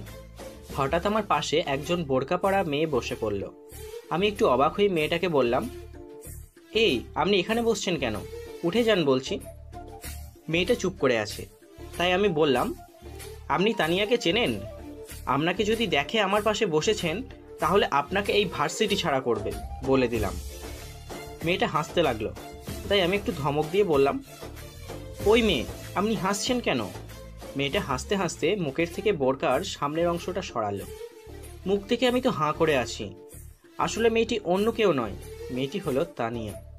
কি জানাব, এবার তো মুখটা বন্ধ করেন, না হলে মাছি ঢুকে যাবে তো। তানিয়া ফাজলামো করে বলল। আমি অবাক হয়ে তানিয়াকে বললাম, রাতারাতি এত পরিবর্তন কিভাবে শুনি? বলেছি না তোমার জন্য সব কিছু করতে পারি, আর এটা তো সামান্য ব্যাপার। ভালো, আর এখন কিন্তু তোমাকে আগের থেকেও অনেক বেশি সুন্দর লাগছে। ধন্যবাদ। এবার আমাকে ভালোবাসবে তো? সেটা পরে ভেবে দেখা যাবে। শোনো, এত ভাব নিও না বলে দিলাম। ক্যাম্পাসে তো দেখলাম এদিক ওদিক তাকিয়ে আমাকে খুঁজছিলে, আর ক্লাসে এসে মন খারাপ করে বসেছিলে।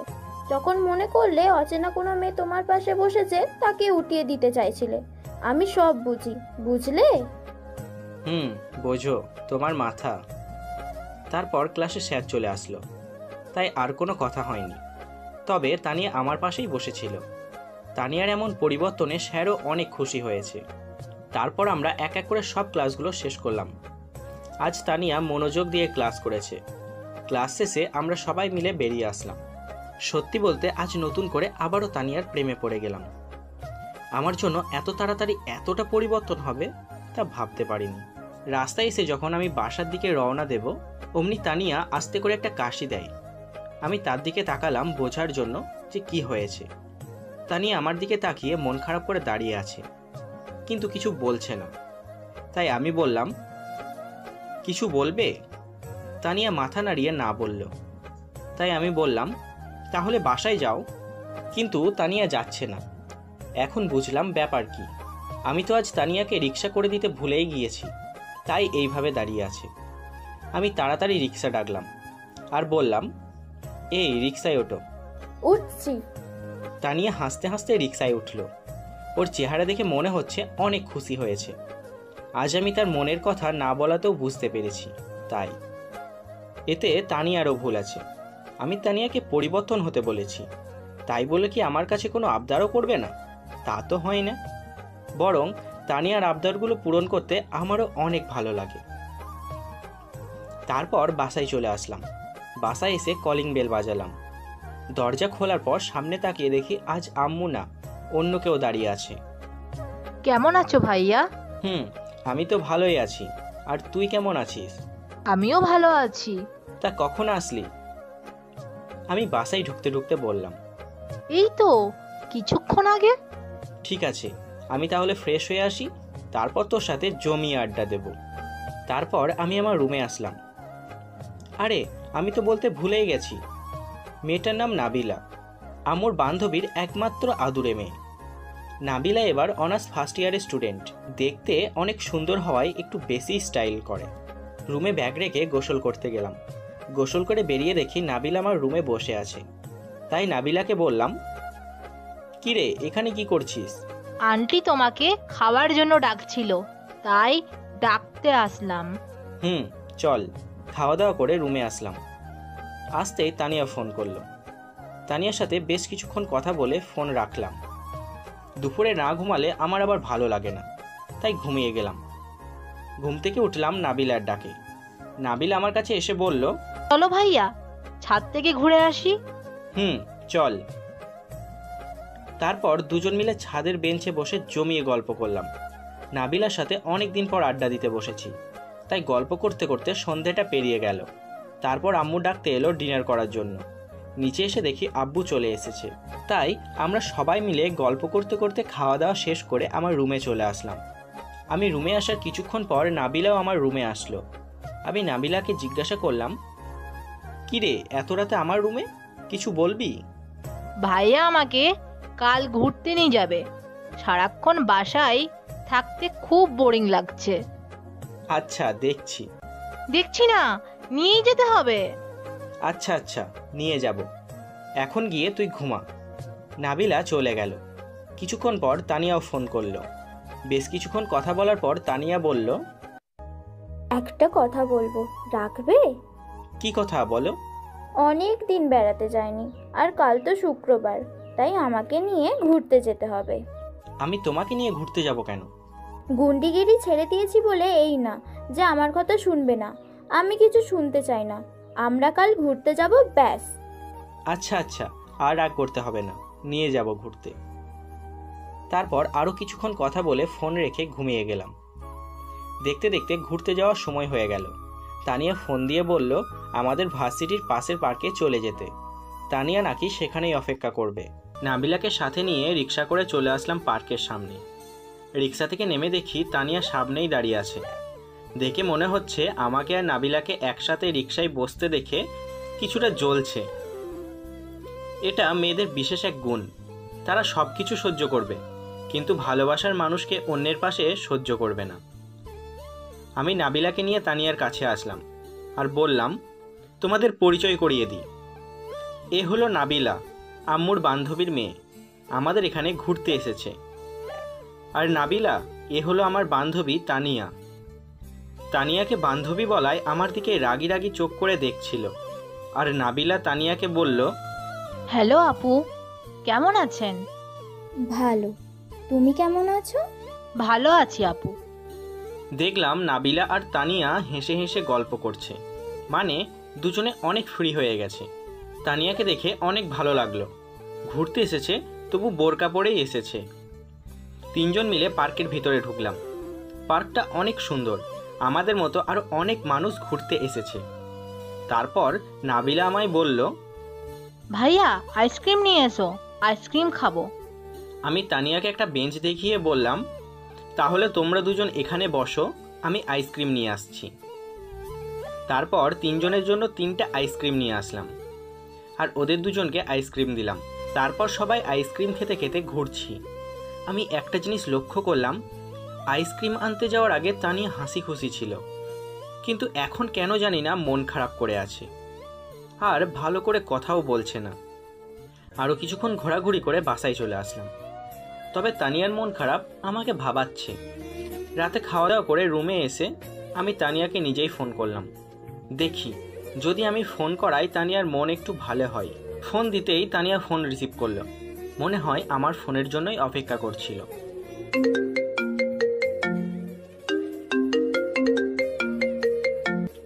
হ্যালো।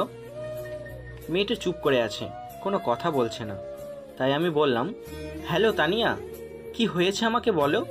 আমার কিছু হয়নি। তানিয়া, তুমি কান্না করছো কেন? প্লিজ বলো, কি হয়েছে তোমার? আমি তোমাকে ছাড়া বাঁচবো না তনয়। কি হয়েছে সেটা তো আগে বলো। নাবিলা বলেছে ও নাকি তোমাকে ভালোবাসে। কি হুম। কি যা তা বলছো তখন থেকে? যা তা নয়, নাবিলা নিজের মুখে আমায় এই কথা বলেছে। নাবিলা তোমায় কখন এসব কথা বলেছে? যখন তুমি পার্কে আইসক্রিম আনতে গিয়েছিলে তখন বলেছে। আর কি বলেছে নাবিলা? তাহলে শোনো, যখন তুমি আইসক্রিম আনতে গেলে তখন নাবিলা আমায় বলল। আপু, তুমি আমার একটা রিকোয়েস্ট রাখবে প্লিজ? বলো, কি বলবে? তুমি তো তনয় ভাইয়ার অনেক ভালো বন্ধু মনে হয়। তুমি যদি কিছু বলো তাহলে অবশ্যই মানবে, তাই না? তারপর বলো। আমি তনয় ভাইয়াকে ভালোবাসি। কি? অনেক আগে থেকেই ভালোবাসি, কিন্তু ভয়ে বলতে পারি না। তুমি যদি আমার হয়ে একটু বলে দিতে তাহলে তনয় ভাইয়া আমাকে ফিরিয়ে দিতে পারবে না। প্লিজ আপু, আমার এই কাজটা করে দাও না প্লিজ। এই আপু, কথা বলছো না কেন? দেখি কি করা যায়। দেখি না, করতে হবে। আর তোমার কণ্ঠ পাল্টে গেছে কেন? না, কিছু না, এমনি। তানিয়া কথাগুলো বলছে আর কান্না করছে। এখন ওকে আমি কিভাবে বোঝাবো? আমি শুধু ওকেই ভালোবাসি, অন্য কাউকে এক মুহূর্তের জন্য মানতে পারবো না। তনয়, তুমি কি আমাকে ভুলে যাবে? কি সব বলছো? আমি কি তোমায় কখনো ভুলতে পারি? এখন কান্না থামাও। তুমি নাবিলাকেই ভালোবাসবে, তাই না? আরে, আমি কেন নাবিলাকে ভালোবাসতে যাব? ও তো আমার ছোট বোনের মতো। তাছাড়া তুমি চিন্তা করো না, নাবিলাকে সব বুঝিয়ে বললে আমার বিশ্বাস নাবিলা অবশ্যই বুঝবে। সত্যি তো? সত্যি সত্যি, 3 সত্যি। এবার কান্না থামাও। খাওয়া দাওয়া করেছো? না। এত রাত হয়ে গেছে কিন্তু খাওয়া দাওয়া করনি কেন? নাবিলার অমন কথা শুনে কি আমার গলা দিয়ে খাবার নামবে? যাও, গিয়ে খেয়ে এসো। না, খাবো না। খেয়ে এসো, না হলে কিন্তু আর কথা বলবো না। এখন ফোন রাখছি। আচ্ছা, খাবো, তবে একটা শর্ত আছে। বলো রাজি? কি শর্ত? আগে বলো রাজি কিনা। আচ্ছা, আমি রাজি। বলো কি শর্ত? যদি তুমি আমার পাশে এসে বসো তাহলে খাবো, নয়তো আজ সারা রাত না খেয়েই থাকবো। এটা কোনো কথা হলো? এত রাতে কিভাবে যাব তোমার কাছে? তুমি কিন্তু কথা দিয়েছো, আর যদি না আসো তাহলে না হয় আজ আমি না খেয়েই থাকলাম। আচ্ছা, তোমাকে আর না খেয়ে থাকতে হবে না, দেখছি কি করা যায়। বলেন তো, এ কেমন জ্বালাতন। ফোন কেটে বাসা থেকে বেরিয়ে আসলাম। গন্তব্য তানিয়াদের বাড়ি, কিন্তু রাস্তায় কোনো রিক্সাও পাচ্ছি না। কিছুক্ষণ দাঁড়িয়ে থাকার পর রিক্সা আসলো। চলে আসলাম তানিয়াদের বাড়ির সামনে। বাড়িতে ঢুকতে যাব অমনি দারোয়ান চলে আসলো। আমাকে কিছুতেই ভিতরে যেতে দেবে না। বুঝলাম এর সাথে তর্ক করে কোনো লাভ নেই, তাই তানিয়াকে ফোন দিলাম।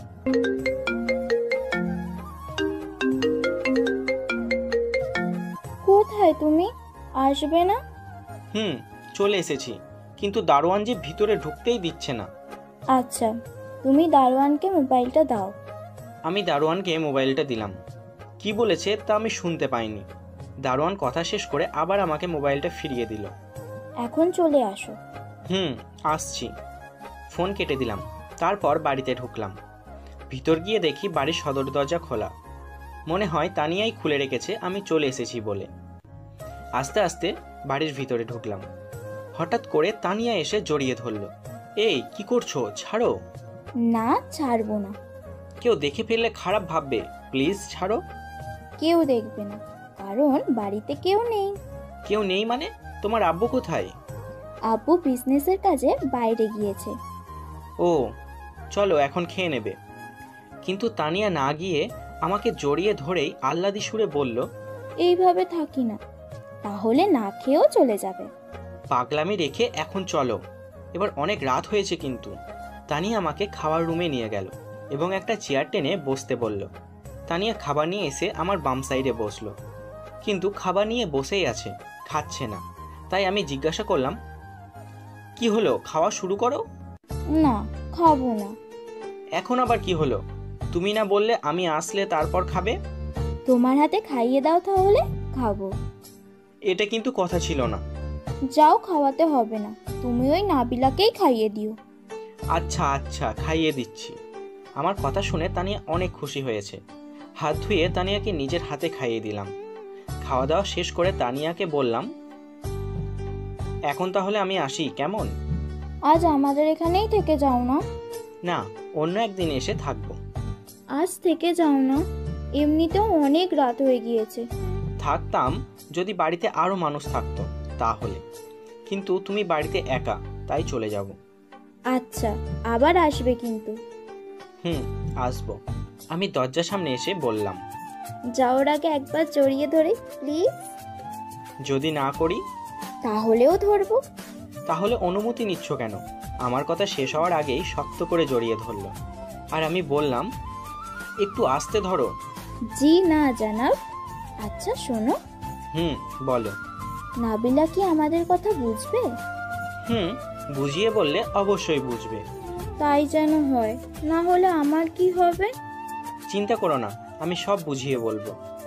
ওই বলো। আমার না হঠাৎ একটা কথা মনে পড়লো। আমাকেও তো বলো, তোমার কি এমন মনে পড়লো? এই তুমিই না আমাকে ভালোবাসো না বলেছিলে, তাহলে আমার জন্য এখানে চলে আসলে কেন? তানিয়া আমার চোখে চোখ রেখে হাসতে হাসতে বলল, আসলে আমি তো তানিয়াকে বলেছি আমি ওকে ভালোবাসি না। এখন মনে হয় সত্যিই ধরা পড়ে গেলাম। তাই আমি কথা ঘোরানোর চেষ্টা করে বললাম, আসলে হয়েছে কি। আর কিছু বলতে হবে না বাবু, আমি সব কিছুই বুঝতে পারছি। কিছুক্ষণ আগে কান্না করেছি, কারণ আমি মনে করেছিলাম তুমি আমাকে ভালোবাসো না, তাই ভয় হচ্ছিল যদি নাবিলাকে ভালোবেসে ফেলো। কিন্তু এখন আর ভয় করছে না, কারণ আমি জানি তুমি আমাকেই ভালোবাসো। আমাকে আর কিছু বলতে না দিয়ে তানিয়া বলতে লাগলো, আর আমাকে জড়িয়ে ধরে আমার বুকে মাথা দিয়ে আছে। আমি তানিয়ার মাথায় হাত বুলিয়ে দিয়ে বললাম, দেরি হয়ে যাচ্ছে, এবার আমায় বাসায় যেতে হবে। আচ্ছা, সাবধানে যাবে, আর বাসায় গিয়ে আমাকে ফোন করবে। আচ্ছা। তানিয়া থেকে বিদায় নিয়ে চলে আসবো এমন সময় আবারও পিছন থেকে ডাক দিল। আমি আবারও তার কাছে গেলাম আর বললাম, আবার কি হলো? এটা কি হলো? এত বুঝতে হবে না, এখন বাসায় যাও, তোমার না দেরি হয়ে যাচ্ছে। বুঝতেই পারছেন কি হলো। আর মেয়েটাও একটু লজ্জা পেয়েছে, তাই আর কথা না বাড়িয়ে চলে আসলাম বাসায়। ডুপ্লিকেট চাবি ছিল, তাই বাসায় ঢুকতে সমস্যা হয়নি। রুমে এসে তানিয়াকে ফোন করে বলে দিলাম বাসায় চলে এসেছি। তারপর প্রতিদিনের মতোই কিছুক্ষণ কথা বলে ঘুমিয়ে পড়লাম। সকালে ভার্সিটিতে গেলাম, ভালোভাবে সব ক্লাস শেষ করলাম। তবে একটা জিনিস লক্ষ্য করেছি, তানিয়া আজ অনেক হাসি খুশি। হতে পারে আমিও তাকে ভালোবাসি সেটা জানতে পেরে। আমি তানিয়ার চেহারায় সবসময় এমন হাসি দেখতে চাই। তাই নাবিলাকে সব ভালো করে বুঝিয়ে বলতে হবে, না হলে 3টে জীবন নষ্ট হয়ে যাবে। আর সেটা কিছুতেই হতে দেওয়া যাবে না। তানিয়া যে কিনা আমার জন্য এক কথায় নিজের সব বদ অভ্যাস ছেড়ে দিয়েছে, যে কিনা সবসময় ফ্যাশন করে বেড়াতো, সে এখন ঘুরতে গেলেও বোরকা পরে বের হয়। যে আমার জন্য এতটা পরিবর্তন হয়েছে, তাকে কিভাবে কষ্ট দিয়ে থাকতে পারি? আর সে যদি ভালোবাসার জায়গায় অন্য কিছু চায় আমার কাছে, তাহলেও না করতে পারবো না। বিকালে নাবিলাকে নিয়ে ছাদে আসলাম, উদ্দেশ্য সব কিছু বুঝিয়ে বলা। নাবিলা আর আমি ছাদের এক কোণে দাঁড়ালাম। তারপর নাবিলাকে বললাম, নাবিলা, তোকে কিছু কথা বলবো, মনোযোগ দিয়ে শুনবি প্লিজ। বলো। তানিয়া গতকাল আমাকে বলল তুই নাকি আমাকে ভালোবাসিস।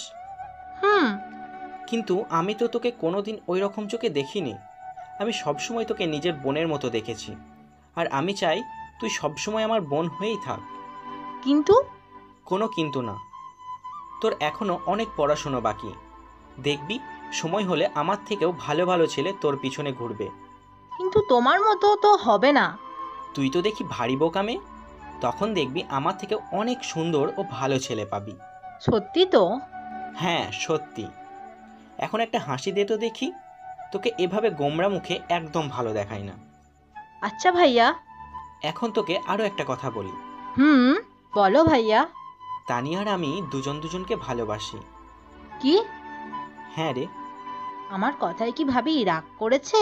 না রে, রাগ করেনি। তবে এখন থেকে ভাবি ডাকতে হবে না, ওইসব বিয়ের পরেই ডাকিস, কেমন? আচ্ছা। নাবিলার মাথা থেকে ভালোবাসার ভূত নামাতে পেরেছি, তাতেই অনেক। তারপর আরো কিছুক্ষণ ছাদে থেকে নিচে নেমে আসলাম। নাবিলার আবদার, আজ ওকে ফুচকা খাওয়াতে হবে, তাই বাইরে গিয়ে নাবিলার জন্য ফুচকা নিয়ে আসলাম। নাবিলাকে ফুচকা দিয়ে আমি রুমে আসলাম। এসেই তানিয়াকে ফোন করলাম।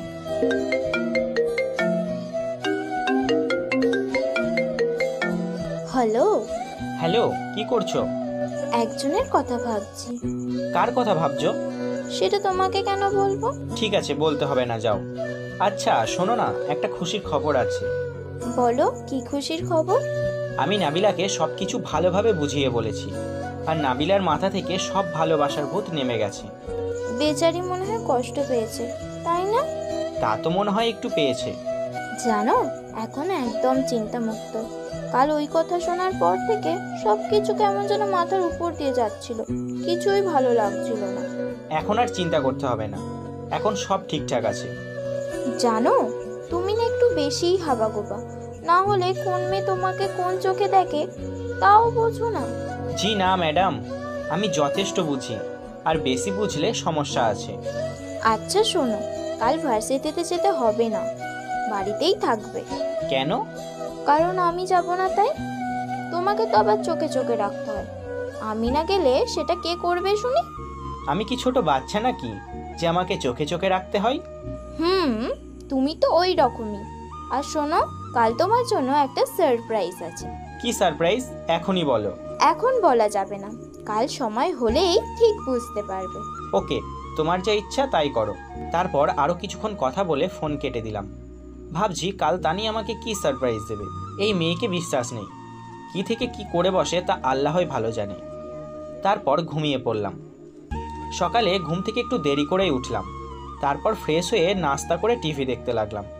আজ আর ভার্সিটিতে যাইনি, তানিয়ার সারপ্রাইজ দেখার জন্য। আব্বু আজ দুপুরেই অফিস থেকে চলে আসলো, তাই জানতে গেলাম কি হয়েছে। কি হয়েছে আব্বু, দুপুরেই চলে আসলে যে? তোমার কি শরীর খারাপ লাগছে নাকি? না, আমি তো ঠিক আছি, কিন্তু স্যার এসে বললো আমাদের বাড়িতে নাকি আজকেও আসবে, আমার নাকি থাকাটা সেখানে খুব প্রয়োজন, তাই ছুটি দিয়ে চলে গেল। আমার তো মাথায় এখনো কিছুই ঢুকছে না। তাই নাকি? অবশ্য ভালোই হয়েছে, আমিও আজ ভার্সিটি যাইনি। আজ তাহলে একসাথে আড্ডা দেওয়া যাবে। তুই বস, আমি ফ্রেশ হয়ে আসি। অনেক দিন পর সবাই একসাথে দুপুরে খেলাম। একসাথে খাওয়া দাওয়া করার মজাই আলাদা। খাওয়া দাওয়া শেষ করে সবাই মিলে কিছুক্ষণ গল্প করার পর আমি রুমে গেলাম। দুপুরে ঘুমানোর অভ্যেসটা প্রতিদিনের, তাই ঘুমিয়ে পড়লাম।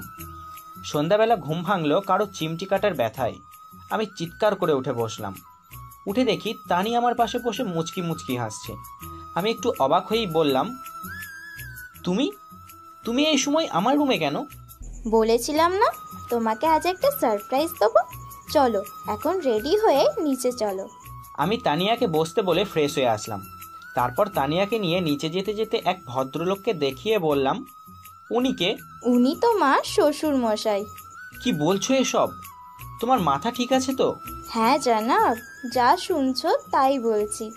আজ এটাই তোমার সারপ্রাইজ। বুঝি না এই মেয়ের মাথায় কখন কি চলে। তারপর নিচে এসে তানিয়া তার বাবার সাথে আমার পরিচয় করিয়ে দেয়। আমি আঙ্কেলকে সালাম দিয়ে এক পাশে গিয়ে দাঁড়ালাম।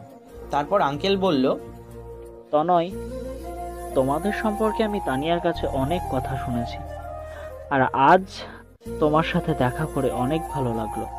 আমি একগাল হেসে ওখানেই দাঁড়িয়ে থাকলাম। তারপর আঙ্কেল আব্বুকে বলল, ভাইজান, আজ আমি একটা অনুরোধ নিয়ে আপনার কাছে এসেছি। আপনার মতো এত বড় একজন ব্যবসায়ী আমার বাড়ি এসেছে, এটাই অনেক। আমাদের সৌভাগ্য যে আমরা আপনাকে সাহায্য করতে পারবো। আজ একজন ব্যবসায়ী হিসেবে নয়, একজন মেয়ের বাবা হিসেবে আমি আপনার কাছে এসেছি। মানে কি বলতে চাইছেন আপনি? আমি তো কিছুই বুঝতে পারছি না। মানে আমার মেয়ের বিয়ের প্রস্তাব নিয়ে এসেছি আপনার ছেলের জন্য।